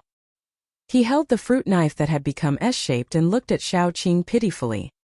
His eyes were full of hidden bitterness and accusation. Xiaoqing kissed Dai because she saw Dai as family. Would you care about the propriety between men and women when you kissed your own brother? The second reason was to appease Dai. After all, Dai's depressed look was too pitiful. However, Yan Qiyu was different. Yan Qiyu had clearly said that he liked Xiaoqing. Yan Qiyu was by Xiaoqing's side as a suitor. It was not appropriate to kiss Yan Qiyu. So Xiaoqing looked straight ahead seriously and chose to ignore Yan Qiyu's sad little eyes. Yan Qiyu actually persisted the whole way, looking at Xiaoqing with the same gaze. On the way back, they passed by Linchuan survivor base, but Yan Qiyu didn't want to go back and take a look. Qiao Mo was too shrewd. He couldn't handle it. So they took a detour. However, they still had to find a survivor base to rest and reorganize. Xiaoqing spread out the map. This map was bought in the capital, and it showed most of the survivor bases in the country. As long as it was a proper survivor base of a certain scale, almost all of them could be found on the map. Small bases made up of bandits and robbers would not appear on the map. Of course, some of the more famous bandit lairs would be marked red to remind people to avoid these places to avoid getting hurt. What Xiaoqing needed to do was to find a well-reputed survivor base and rest there. Staying in the wild for a long time without fresh fruits, vegetables and other supplies, eating wild animals like barbecued meat all the time would be unbalanced. After all, it was a long way back. Xiaoqing stored some vegetables and fruits, but her space couldn't keep them fresh, and the quantity was limited. It was definitely not enough for them to get back to S City. Therefore, it was necessary to find a survivor base to rest and reorganize. Choosing a survivor base was also very important. First, they had to choose a survivor base with a good reputation. Secondly, if the survivor base was too far away from their route, it would be a waste of time. A small survivor base was not suitable for Xiaoqing and the others, because a small survivor base meant that they would have less supplies and less things to exchange.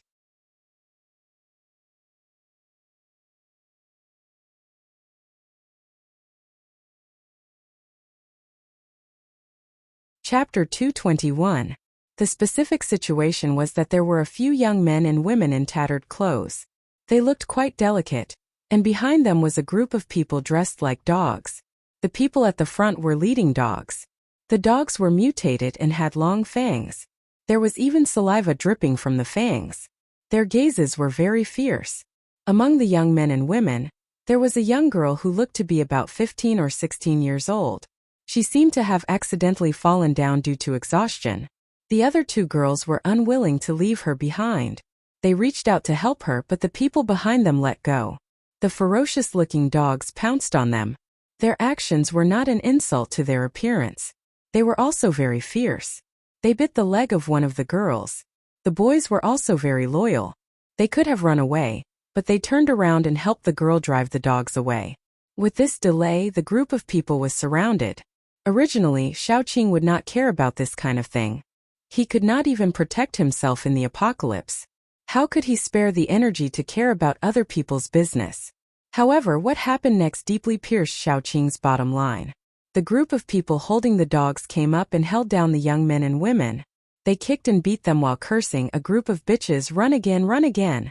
Not a single one of you, but you have the guts to refuse a toast only to be forced to drink a forfeit. Run again." The young men and women were probably ordinary people. After resisting for a while, they were beaten up even more severely. The boys immediately protected the girl under them, and let the people beat and scold her. If it was just scolding and beating, it would have been fine. After the men vented their anger, one of them, who had buck teeth and yellowish front teeth, said, "These little bitches wasted so much of our time. 2 beatings is really going easy on them. Captain, why don't we do this? Since we're outside and no one can see, why don't we have a taste? The prettiest one will be yours, and we will divide the rest. It won't be in vain." As he said that, he rubbed his thighs and laughed. The man who was called Captain touched his chin and said with a straight face, "These are all good goods. We should bring them back and give them to the base leader." However, he smiled and said, "Since everyone wants to try something new, and I'm not a pedantic person, there's a small forest up ahead. Let's go there." When he said this, those people began to understand and laughed lewdly. Those young men and women could not help but feel a little despair. They had escaped from the devil's claws with great difficulty, but now they had fallen back. 2 of the young men looked at each other, and a trace of ruthlessness appeared in their eyes. The 2 of them suddenly pounced on the 2 men in front of them from the left and right, and then shouted to the girls, "Run! Run separately! Run as many as you can!" The men didn't expect them to resist.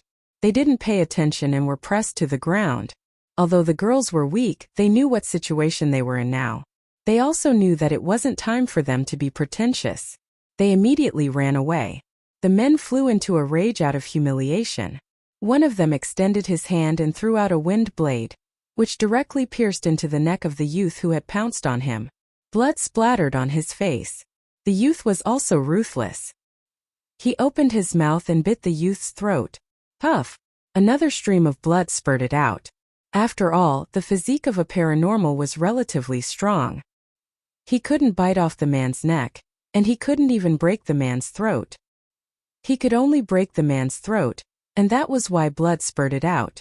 After his neck was bitten, the paranormal was completely enraged. A dagger that looked like a wind blade appeared in his hand. Then he grabbed the young man's neck and stabbed him in all directions.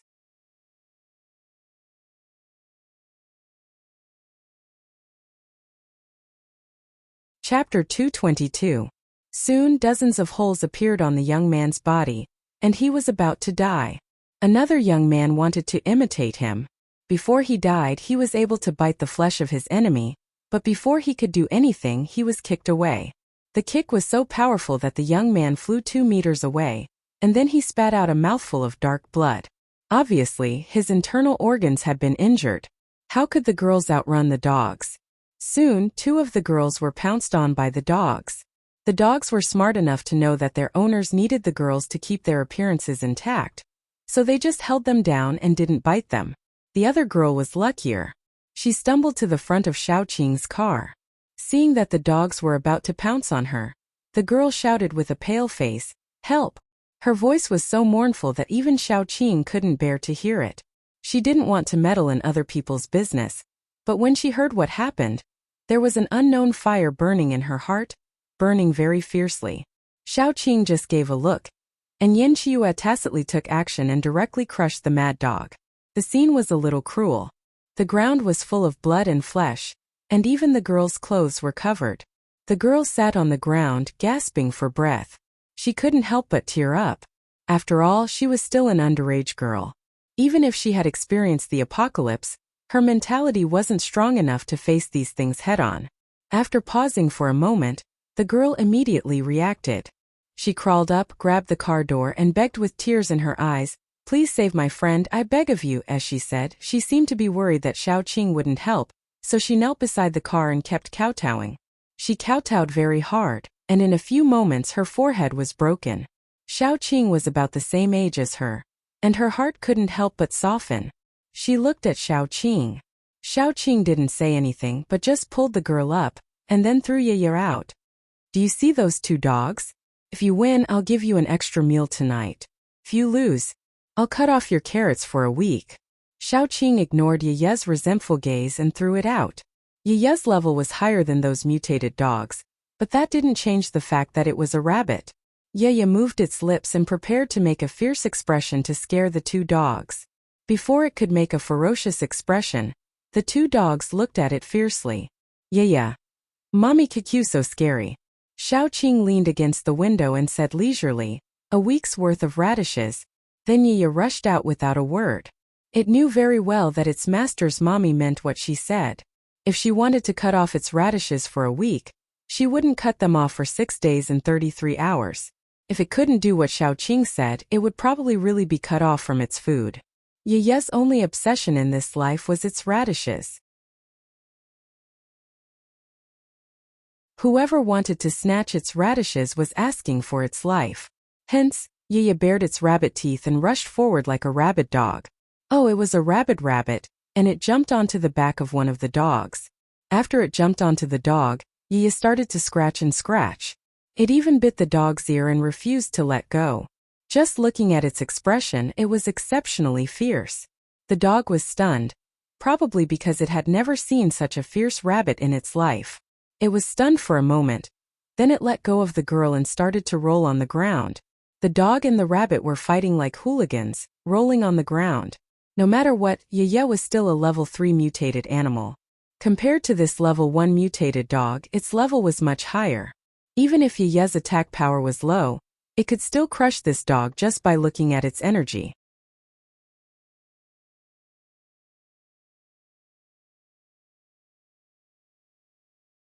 Chapter 223. However, Yaya didn't know how to use it. It was only when it became ferocious that it bit off the dog's throat. After the ferocious Yaya bit one dog to death, it turned around and pounced on the other dog. This time it was much more experienced. It went up and scratched the dog's eyes. Its sharp claws directly poked the dog's eyes blind. In the end, both dogs were killed by the rabbit.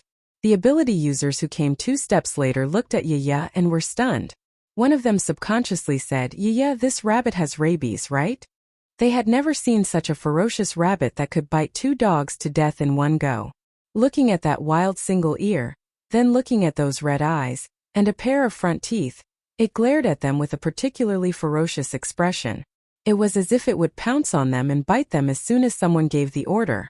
Xiaoqing was very satisfied. If it couldn't even handle 2 level 1 mutated dogs, then needless to say, it would be better to roast it and eat it. Fortunately, Yaya's performance was not bad. She stuck her head out and shouted, "Yaya, come back." Yaya immediately ran back and burrowed its head into Little Bun's arms. Then Xiaoqing grabbed its only ear and lifted it up. It had just bitten a dog, so how could it burrow into Little Bun's arms? No matter what, it had to brush its teeth first. Yaya was a little dumbfounded. Then Little Bun took it over to brush its teeth. Recently, Little Bun had been very fond of brushing Yaya's teeth. Every time it brushed its 2 big teeth, it would be especially bright. This time was no exception. Just as Little Bun was brushing Yaya's teeth, those people walked over. After they recovered from their shock, only anger was left. The buck-toothed man said angrily, "What are you doing? What are you doing? You didn't take good care of your rabbit and let it out to bite people. He bit our dogs to death. Are you deliberately provoking us?" Xiaoqing stroked Yaya's rabbit ear and said lazily, "Which eye of yours saw a rabbit go out to bite people? You can eat whatever you want, but you can't say whatever you want." As something seems to be wrong. Buckteeth was furious. It had always been them acting shamelessly in front of others, and this was the first time they had met someone who dared to act shamelessly in front of them. Buckteeth was so angry that he laughed. He pointed at the rabbit in Little Bun's arms. "Do you think we're blind? Or do you think we're easy to bully? I'm telling you, this isn't over." The captain glanced at the young man protected by Xiao Tong, reached out to stop Buckteeth and said, "Do you know what kind of people die the fastest? Busybody." He finally understood that Xiaoqing was prepared to protect these people and oppose them. Her attitude was very clear. She wanted to save these young men and women. Xiaoqing was still lazy. She tilted her head slightly and said with a smile, "There's another kind of people who die faster, and that's people with cheap mouths. There's a saying that trouble comes from the mouth, do you know? You motherfucker." Buckteeth was halfway through his swearing when a bright red handprint appeared on his face. He was hit and spun in a circle, but no one saw how Xiaoqing did it. "Even though I don't know who my mother is, the last thing I want to hear is someone scold me." Xiaoqing pushed open the car door, flipped her hair and stood next to the girl. "If you have the ability, you can say that again." "I said fuck you." Before he could say the last word, another red handprint appeared on the other side of Buckteeth's face, so he spun in a counterclockwise circle. If the first slap could be said to be because they were caught off guard, then they were unable to see it clearly. However, this time around no one was able to clearly see how Xiaoqing did it. Buckteeth's face was swollen in an instant, and his head buzzed like a swarm of bees. The captain's face immediately turned ugly. He said with a gloomy face, "Your Excellency is not giving face to our survival base. First, face isn't given by others, it's earned by oneself. Second, what's Shulin? I've never heard of it. Why should I give you face?" Xiaoqing said with a chuckle. Her gaze was very cold. It was the kind of bone-chilling coldness. Xiaoqing saw everything, including what they wanted to do to the girls, including the heavy blows they had dealt to the 2 young men. Obviously, it wasn't the first time they had done something like this. This kind of people know this kind of scum living was a waste of air. It was better to send them to worship God. Xiaoqing already had the intention to kill, but Yanqiua wanted to kill even more. Buckteeth was not convinced. He still wanted to say something, but his head suddenly spun in a circle on his neck, and then fell to the ground like a ripe fruit. Yanqiua leaned on Xiaoqing with a frightened expression, and then said, "Oh, I didn't use much strength. How could he so scary? Qing, I'm scared." Xiaoqing felt goosebumps all over her body when she heard that last syllable. She really wanted to stuff Yanqiua back into the car. The paranormals couldn't bear it any longer. especially when they saw the headless corpse suddenly spurt out a large amount of blood like a fountain, sprinkling all over the ground. Then the corpse fell down with a loud bang. The head rolled around on the ground and was stained with its own blood, making it look even more ferocious. They were all people who killed without blinking, but when the dead person became one of their own, they felt fear in their hearts. They killed people like killing chickens, and then retribution came. They were killed by others like dogs.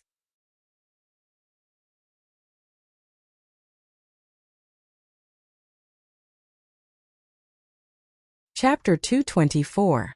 What scared them even more was that Brother Buckteeth, who was already at the peak of level 2, had died so mysteriously that they didn't even see how the other party had attacked. If Buckteeth had died in a fight with the other party, they could at least figure out the other party's strength. However, Buckteeth had died just like that without even causing a splash. They couldn't help but feel a little horrified.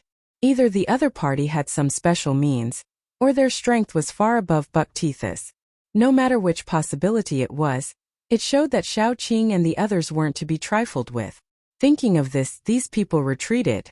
They were cold-hearted people. Even if they looked at Buckteeth's body on the ground, they didn't have any thoughts of avenging him. The group looked at each other. Then the captain immediately said, "I think this is all a misunderstanding. Misunderstandings can be resolved. Why do we have to fight each other and make everyone unhappy?" Xiao Qing chuckled and then said, "So it's a misunderstanding?" Her voice was very low and sounded a little dangerous. The captain's expression turned cold. He actually decisively threw out something that looked like a grenade and then turned to run. The grenade-like thing exploded after it landed on the ground. White smoke spread out from it and choked people until they couldn't help but tear up. It turned out that it wasn't a grenade but a tear gas bomb. This captain was quite a character. He was quite decisive in his actions. Xiao Qing accidentally fell for it. Although she wouldn't cry, she still felt quite uncomfortable. Xiao Qing waved her hand and fanned away the irritating gas. Then she released a qiantang. When the qiantang was fighting, its fragrance could cause the other party to lose the ability to resist. It could also stimulate the fighting power of her teammates. Of course, it also had a function of dispersing other bad gases. As soon as the qiantang was released, the others felt a faint fragrance replace the smell of the tear gas bomb. However, at this time those people had already escaped. The girl next to her immediately stepped forward and helped the other two girls up. The three of them ran over to the two young men. One of them was already on the verge of death, while the other was heavily injured, but not dead. The three girls immediately burst into tears. The five of them had escaped together. These two boys had always taken special care of the three of them, just like big brothers. Now, in order to let them escape, these two competent older brothers had actually Xiao Qing walked over. She only needed a glance to see that the young man with bloody holes all over his body was beyond saving. His injuries were too severe. Even if Hua Tuo was still alive, he would not be able to save his life. On the other hand, although the other young man's internal organs were injured, he only needed to rest for a while to recover. The young man himself also knew that he was just experiencing terminal lucidity. He tightly grasped the hand of one of the girls and gasped for breath. "Achi, in the future find a reliable man to marry. I'll be relieved." The girl named Achi burst into tears. Her tears flowed all over the ground. She lowered her voice and said, "Little Liang, I won't marry. I won't marry. I'll be a widow for you for the rest of my life." The man's eyes were very gentle, but they were getting dimmer and dimmer. He had no time. With such a serious injury, he could only drag it on until now because of his obsession. Now that he saw that Achi was out of danger, he breathed a sigh of relief and his vitality gradually faded away. If you meet a boy who is willing to give up everything for you, marry him.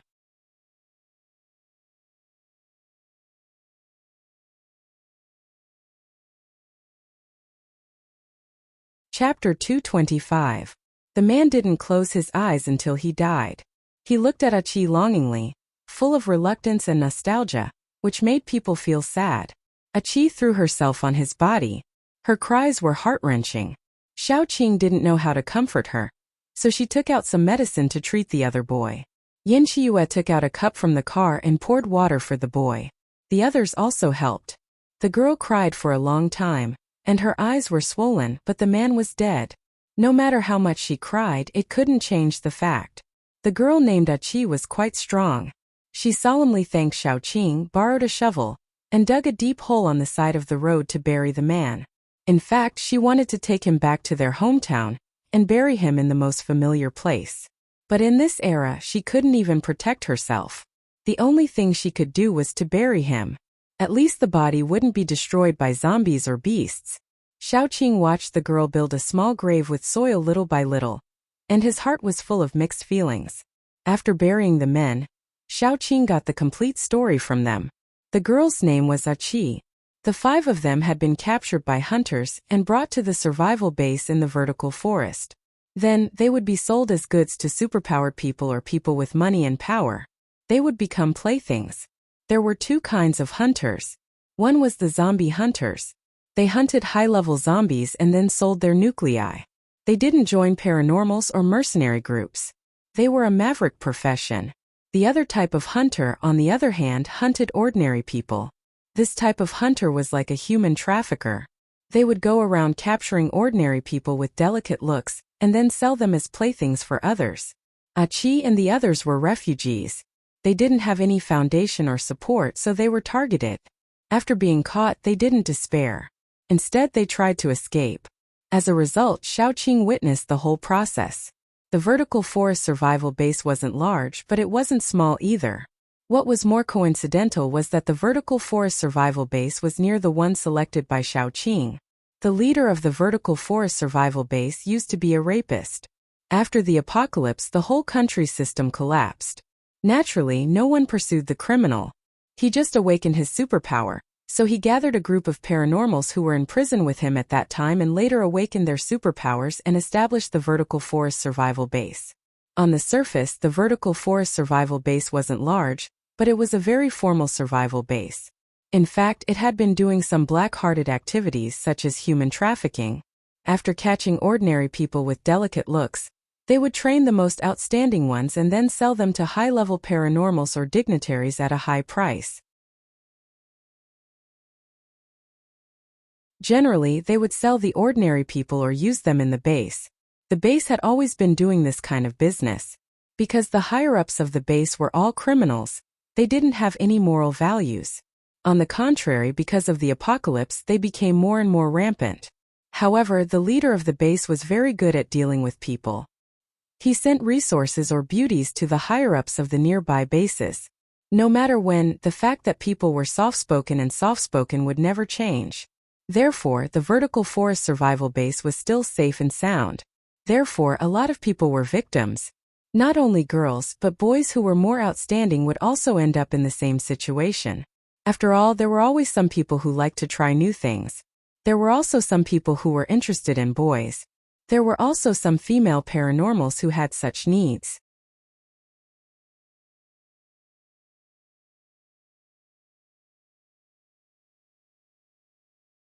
Chapter 226. Gu Panpan and the others gritted their teeth. They did not expect that in the apocalypse, there were still survivor bases that openly sold human beings. How many poor people were victims? We should have killed them directly. That would have relieved my hatred. Gu Panpan pouted and said, I was careless and let them escape. What a pity. Then we will go to the forest. Xiaoqing said decisively. Anyway, they had to choose a survivor base and then stop to rest. They could go to the vertical forest to see the situation. Anyway, the few places Xiaoqing had chosen were all near the vertical forest. If they could not solve the problem of the forest, they could go to other survivor bases to replenish their supplies. After making the decision, Xiaoqing said to the girls, from here to the north, there are a few survivor bases with good reputations. Your companions are injured, so you can go there to settle down. Her meaning was very clear. Although she saved these people, she didn't intend to bring them along with her. These people understood this very well, so they made a prompt decision and said, we have no way to repay you for saving our lives. If there's an opportunity in the future, we hope that we'll be able to help you. But please be careful, the base chief of Lilin is already at rank 4. Xiaoqing did not say much. She just gave them a few crystals. At least it was enough for them to maintain their lives in the new base until their lives were on the right track. This was the only thing Xiaoqing could do to help them. Xiaoqing wasn't a saint who would help everyone, but sometimes it wasn't a bad thing to help others as long as it was within her power. At least she could feel at ease. Everyone was struggling to survive in the apocalypse, so there was no need to be so cruel. After watching them leave, Xiaoqing decisively ordered the driver to go to the forest. Such a dirty place really aroused Xiaoqing's curiosity. She wanted to see and destroy it. If she could do it. How to say it, it was everyone's responsibility to clean up the trash. The vertical forest was not far from where they were.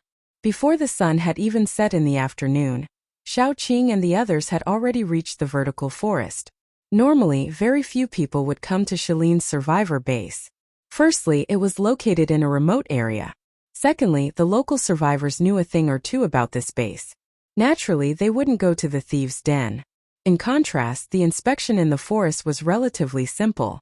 As long as they could prove that they were paranormals, they did not need to check their bodies and could directly enter the base. Except for Fu Jingma, they were all paranormals, so Fu Jingma only needed to observe for a night. The others could directly enter the base. Fu Jingma stayed to observe.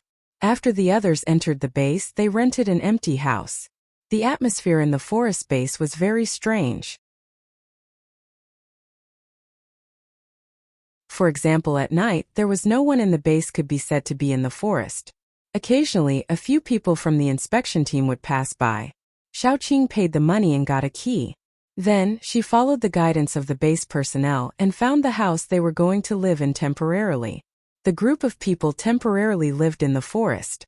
Because of the limited room, Xiaoqing lived with Little Bun and Air Dai, which directly prevented the opportunity for Yan Qiwei and Air Dai to climb on the bed. The two of them rarely behaved for a while. After settling down, Xiaoqing went out for a walk. She went out for a walk, not because she was too relaxed, but because she wanted to observe the location of the base. If there was a conflict in the base, how to leave. She also wanted to know if this base was really as evil as Achi said.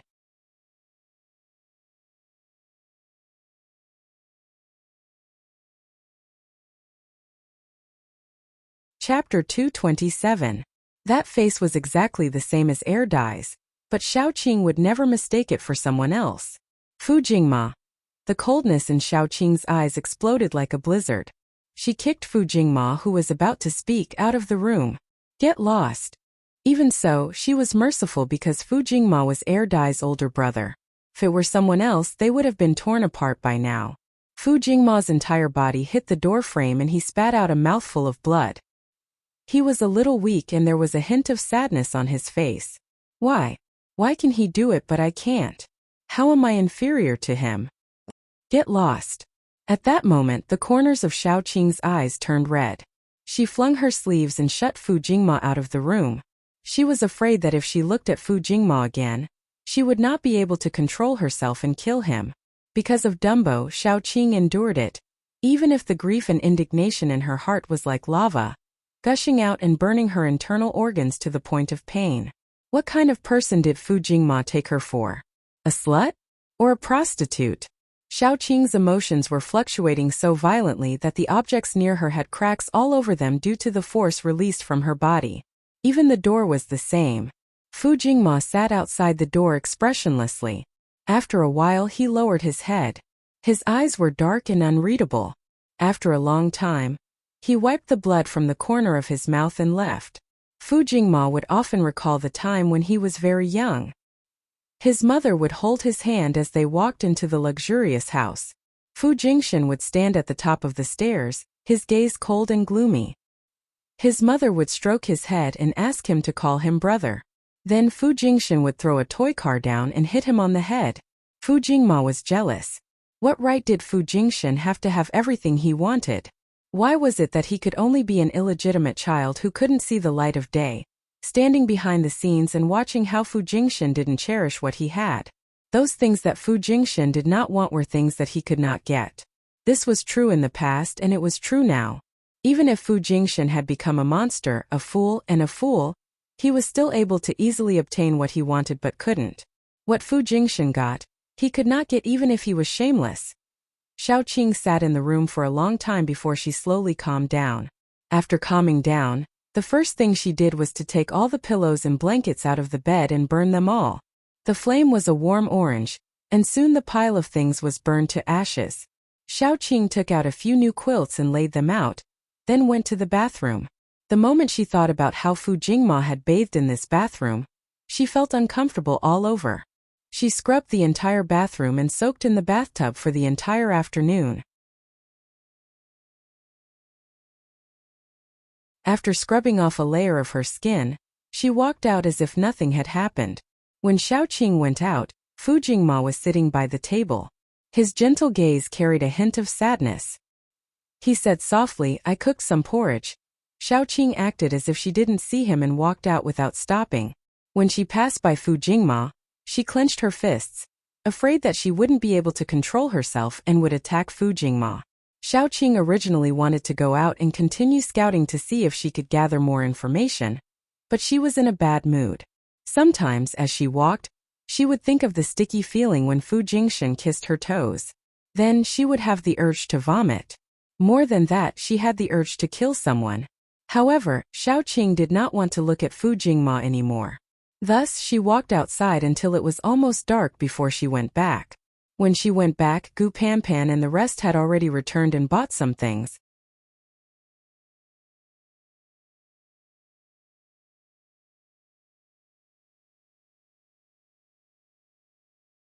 Chapter 228. She leaned against the railing and said, "After I find the evidence, I'll organize this matter and report it to the capital. Then I'll send Fu Jingma away. We'll talk about it again when Dai remembers." Although Yin Qiuyue didn't know what had happened, he was very supportive of sending Fu Jingma away. It would be best if he was the only man left by Xiaoqing's side. "I think that's fine. But, did he do something to make you angry?" Yin Qiuyue asked tentatively. Xiaoqing's expression immediately turned ugly. What Fu Jingma had done really made her feel disgusted. Looking at Xiaoqing's expression, Yin Qiuyue guessed a lot. He was a smart person and was very familiar with Xiaoqing. Putting the two together, he could more or less guess what had happened. Yin Qiue's gaze turned cold as he said, "Did he come to look for you when we weren't around today?" Xiaoqing didn't say anything, but her expression turned even colder. Yin Qiuyue had already guessed most of what had happened. He laughed coldly and said, "I knew that guy wasn't a good person. He's so scheming and scheming. As expected, his foxtail has been exposed. He dares to have such thoughts. It's better to send him away as soon as possible." No wonder he didn't like Fu Jingma from the first time they met. Not only did Fu Jingma have feelings for Xiaoqing, but he was also shameless. "Ah Qing, did he do something to you?" Yin Qiuyue leaned forward. Although he was asking, his thin red lips directly pressed against Xiaoqing's earlobe. The temperature was too hot. Xiaoqing turned her head away uncomfortably and said, "Why are you leaning so close?" Yin Qiuyue lowered his voice and said, "Ah Qing, you don't like it? I can get even closer." Then he was slapped by Xiaoqing. Yin Qiuyue was speechless. The ambiguous atmosphere that he had worked so hard to create was gone just like that. Yin Qiuyue was indignant. He was so close. He kissed her. Then he didn't have a chance because Dai came out of the shower. As long as Dai was around, Yin Qiuyue could forget about getting close to Xiaoqing, let alone doing anything to Xiaoqing. Yin Qiuyue had considered it many times. Dai was his biggest competitor. Although Xiaoqing had always treated Dai as family, he couldn't resist the temptation of being closer to her. Had a special place in Yin Qiuyue's heart. If he wanted to surpass Dai's place in Xiaoqing's heart places, this was a piece of news that made Yin Qiuyue crazy with jealousy, but he had no choice but to accept it. Fortunately, Dai's intelligence was like that of a child, so even when they fought, Dai's methods were like that of a child's. To Yin Qiuyue, he still had the advantage. After giving up on getting close to Xiaoqing, Yin Qiuyue quickly occupied one side of the bed. Dai also quickly occupied the other side. When Xiaoqing came back from the balcony, she saw two good-looking men lying on the bed, one on the left and one on the right, looking at her lovingly. So corrupt. It felt like an ancient king sleeping with his concubine, and it was a threesome. Xiaoqing silently complained about herself.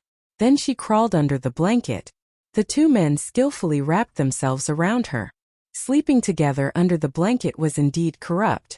Before falling asleep, Xiaoqing kept thinking about how she had no dignity. She couldn't help but soften after being wrapped around by 2 pieces of sticky candy. She should have thrown them out. Otherwise, how could she? Air Dai was still young and liked to crawl under her blanket. However, Yin Qiuya was shameless and thick-skinned. She definitely couldn't tolerate him. The next night, when the two of them crawled under her blanket, Xiaoqing's heart softened again. She silently said to herself that she would tolerate them one more time.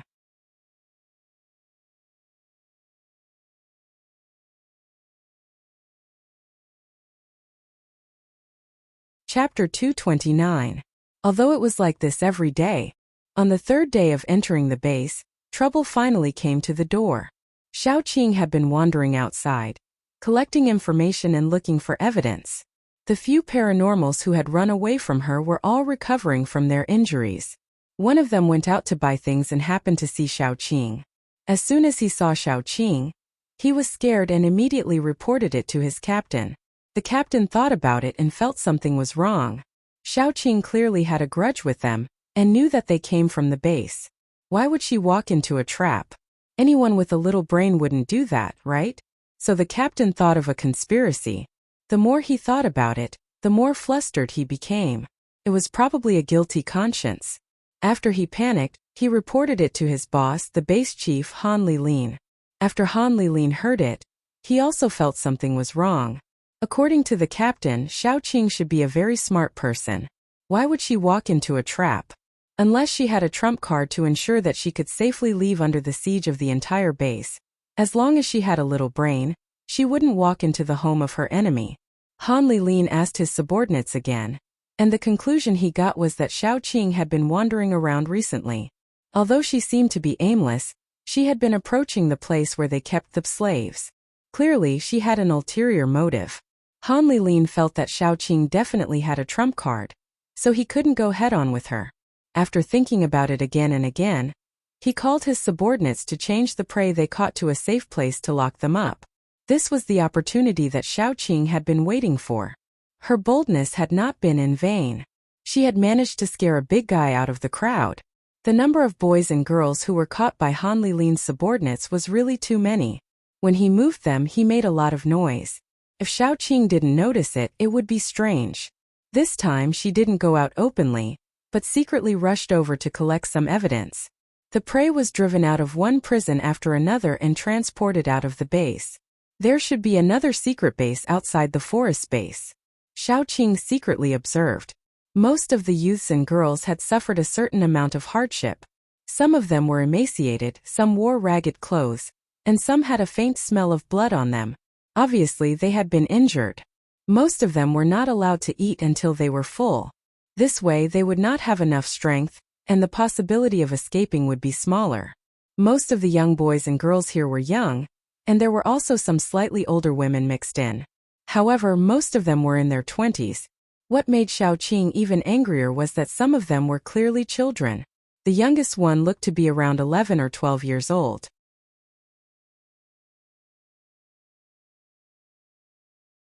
There were also some who were around 14 or 15 years old. The oldest was no more than 16 years old.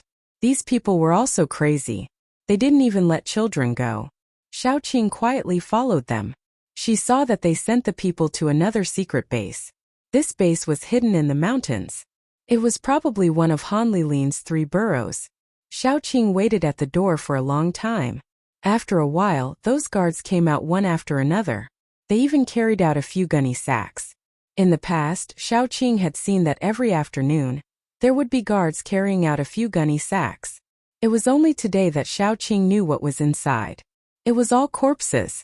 Because when one of the guards was carrying the gunny sack, he accidentally let go of his hand. From the gunny sack, a snow-white arm with bruises and a face fixed on pain and despair was revealed. It looked to be a 17 or 18-year-old little girl. The parts that were revealed were all injuries.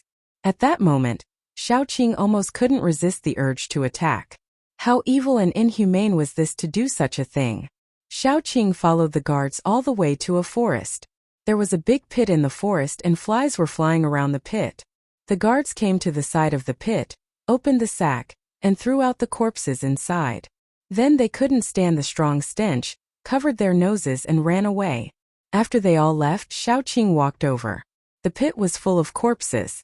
Some of them had already rotted to the point where only the bones were left. Some of them were still fresh. The same thing was that all the corpses had flies flying above them. These flies landed on the flesh and ate greedily. There were also maggots constantly wriggling on the rotting corpses. Those whose faces could still be seen were all young boys and girls. Without exception, they were all covered with scars. At a glance, it was obvious that they were tortured to death. Xiao Qing's accumulated anger had reached its peak. She knew that people's hearts were sinister.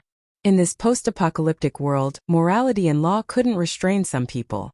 They would do some excessive things. However, Xiao Qing didn't think that this excessive thing would be so cruel. Looking at those dead boys and girls, they were already piled up at the bottom of the pit. Moreover, there were more boys and girls being sold as goods. It was unknown whether they were dead or alive. This group of scoundrels, beasts, even if they lived in the 18 levels of purgatory, it wouldn't be enough to redeem their sins. Xiao Qing really wanted to bury them, but she also knew that now wasn't the time to act rashly. If because of this they would alert the enemy and cause all their efforts to be in vain, then the gains wouldn't make up for the losses.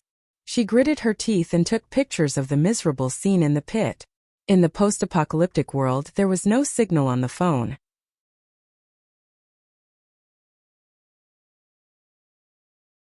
It was definitely impossible to make a call. However, basic functions like taking pictures were still usable. She took a few pictures before preparing to leave the place and go back the way she came. Han Lilin must have obtained a lot of benefits from selling human beings. If she could find his account book, then she could find all the culprits. However, the difficulty of this wasn't ordinary. Especially for Xiao Qing, it was very difficult for her to find such confidential information from Han Lilin. Just as Xiao Qing was about to leave, a pale hand stretched out from the pit.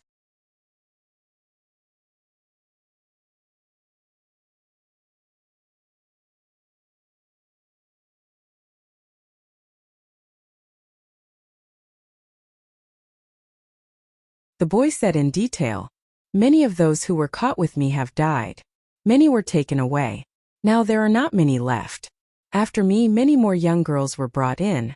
Among them, there were a few who were outstanding, but they were taken away by Han Lilin and the other higher-ups." I'm afraid when he finished, Xiao Qing's eyes lit up. She lowered her voice and asked, "Do you have a way to contact the girls around Han Lilin?" That account book could not be obtained by others, but if it was Han Lilin's lover, there was a great chance to get it. The boy hesitated, then gritted his teeth and said, "After asking me so many questions, can you tell me what you want to do?"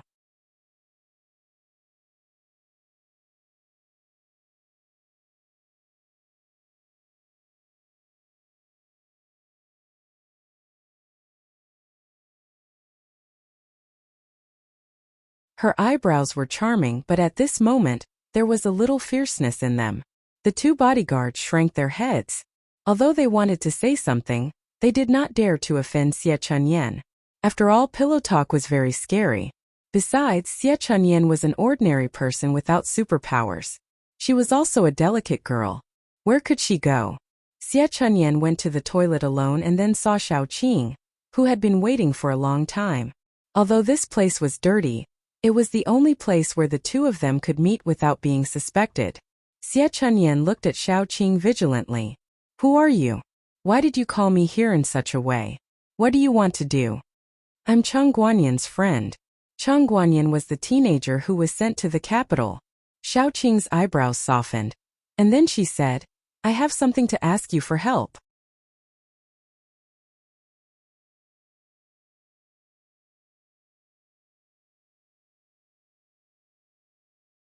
Chapter 232. What's the matter? Xie Chunyan let down her guard a little, but still looked at Xiao Qing vigilantly. Xiao Qing said, "Here's the thing. I want to bring down Han Lilin and save those innocent boys and girls, so I hope you can help me take the account book away from Han Lilin." Xie Chunyan immediately became more vigilant. She pursed her lips and said, I don't know Cheng Guanyan, and I don't know what you're talking about. You should go. I'll pretend I didn't hear anything. Xiaoqing also knew that if she made Xie Chunyan believe that she was Cheng Guanyan's friend and asked her to do such a dangerous thing, Xie Chunyan would definitely be suspicious. She didn't think that Xie Chunyan would believe her immediately. On the contrary, if Xie Chunyan believed her immediately, she would have to worry about whether it was a trap or not. She would have to worry about whether Xie Chunyan could do it. I'm indeed Cheng Guanyan's friend. He asked me to thank you for the medicine. And the name Xie Chunxiao is very nice. Xiaoqing said so, and Xie Chunyan's eyebrows relaxed. If there were one or two people who knew that she sent medicine to Cheng Guanyan, then she only mentioned the name Xie Chunxiao to Cheng Guanyan. Where's Guanyan? Xie Chunyan was a little friendlier and asked. I went to investigate this matter today, and happened to see the guards throwing the body away. Cheng Guanyan faked his death to escape, so I met him. I've sent someone to escort him to the capital with some evidence. After all, it's not suitable for him to come back to Lilin. After Xiaoqing finished her explanation, she said, I hope you can help me get that account book and catch all the culprits in one fell swoop. Don't miss out on some of the more well-hidden ones who are still out there. Xie Chunyan thought for a long time and said, I'll find a chance to take out the account book these days. That bastard hid the account book very well. I can only try my best. Thank you, Xiaoqing said sincerely. Xie Chunyan shook her head. It's hard to say whether you'll succeed or not. I just hope you can save those poor girls and boys, and I hope you can kill that bastard Han Lilin. Of course. Xiaoqing handed a dagger to Xie Chunyan. It's for self-defense. If you encounter any unexpected accident, it's better than being empty-handed. Xie Chunyan took it. Before she left, she said, for the next few days, come here every day after 6 o'clock in the evening to take a look. If I get the account book, I will put it under the sink. You take the account book and leave quickly. Xiaoqing noted it down seriously. She watched Xie Chunyan leave and then left quietly. After Yan Hanqing left, she was the only one who knew how to cook. Xiaoqing went back and cooked several dishes. Fortunately, dinner was not too late. After dinner, everyone was supposed to go back to rest. Xiaoqing quietly called the few of them, except for Fu Jingma, to her room. After calling everyone over, Xiaoqing briefly told them what had happened before, and what she was going to do. After getting the account book, they were going to leave. However, if the account book was exposed, it would alert the enemy and cause Han Lilin to transfer them again. Xiaoqing originally wanted to forge a fake account book to see if she could buy some time. However, time did not allow her to do so. She did not have the time to do so. She had to think of another way. More importantly, Han Lilin was watching them now. It would not be easy to escape unscathed. After a general discussion, they went back to their rooms. The next afternoon, Xiaoqing went to take a look. The account book had not arrived yet. On the third afternoon, she went to take a look. On the sixth day, an account book appeared under the sink.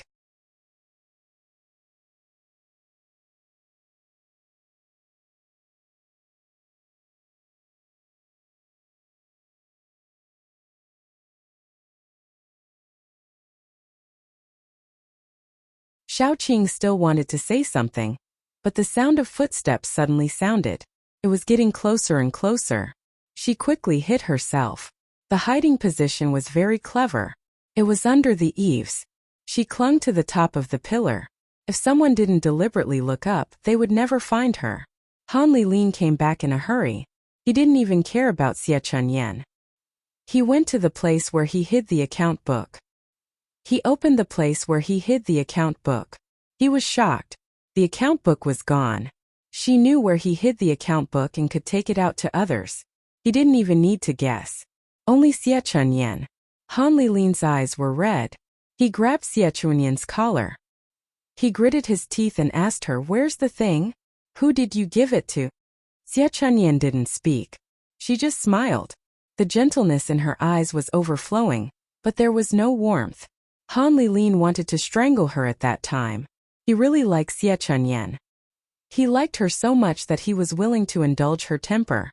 He was willing to use a lot of things to please her. Before Doomsday, Han Lilin was a prisoner. He had two crimes. One was rape and the other was murder. The person he killed was not someone else but his wife. From this, it could be seen how crazy a person he was. However, ever since Han Lilin took Xie Chunyan by force, he was not willing to speak loudly to her. But Xie Chunyan betrayed him. This was a heavy blow to him. Xie Chunyan, don't think that I don't want to kill you. Han Lilin gnashed his teeth. Xie Chunyan's face was calm. Looking carefully, her heart was dead. The person she loved most was dead. Her husband and child were dead. There was no hope for her life.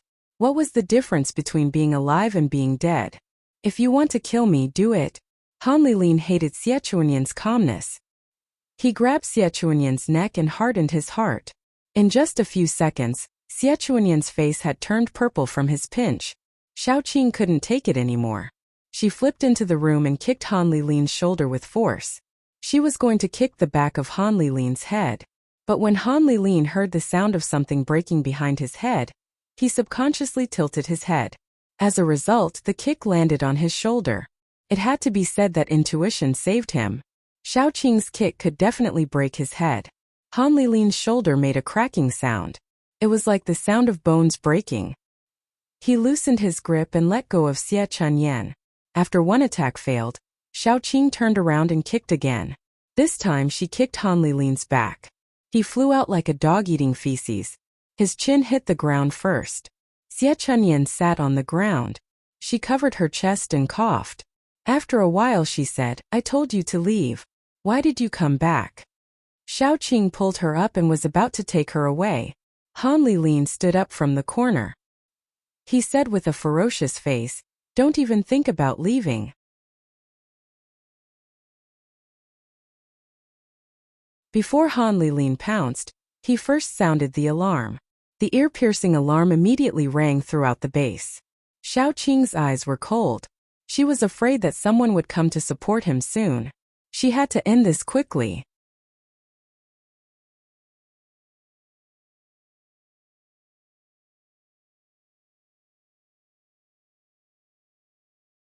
Chapter 234. Although Han Lilin was caught off guard at the beginning, that was because he was not prepared. Han Lilin himself was quite strong. He gathered a group of prisoners and built a survivor base.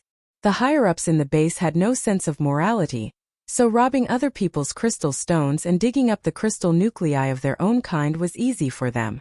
With all kinds of despicable means, Han Lilin was now a level 4 paranormal.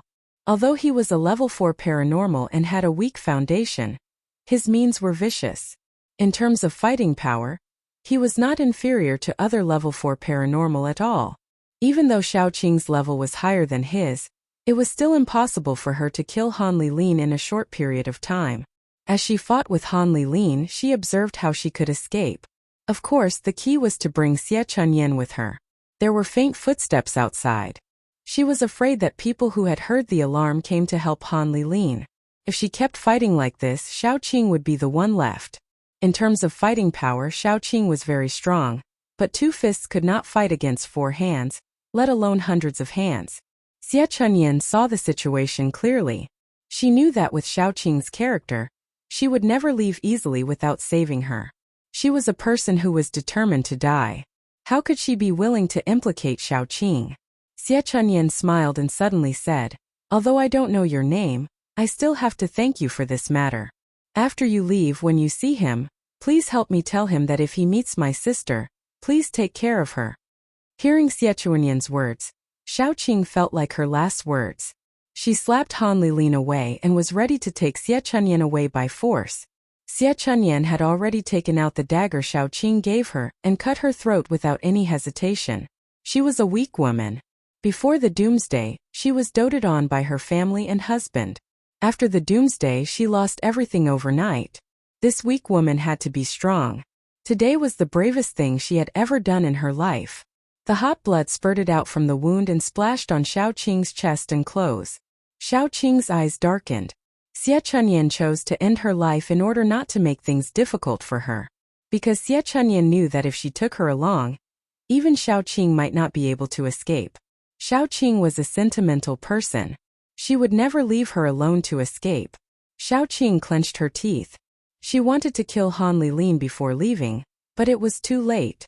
A series of footsteps came from outside. She waved her hand and a spatial rift appeared. Xiaoqing flashed and entered. When she came out, she was already in the small garden where she met Xie Chunyan. Xiaoqing's control of the spatial power was still not good. So far, her spatial rift could only travel a distance of 100 meters. Moreover, she could not bring anyone with her.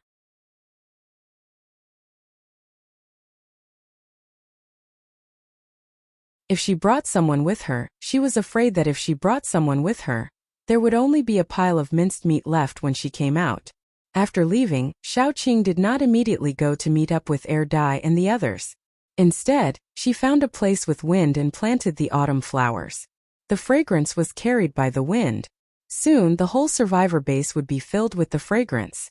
After doing all this, she left the base and met up with Dai and the others.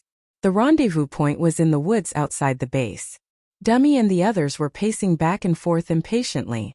Only when Xiaoqing arrived did they breathe a sigh of relief. They all knew what Xiaoqing was going to do. However, when they saw Xiaoqing's expression and saw that she came back alone, they knew that Xiaoqing did not succeed. They did not know how to comfort her, but they also knew that Xiaoqing did not need to be comforted. The most important thing now was not to comfort her. You're tuning into the Li Mei's Wuxia Whispers YouTube channel. We're so grateful for your support, and don't forget to subscribe to join us on this incredible journey through captivating stories.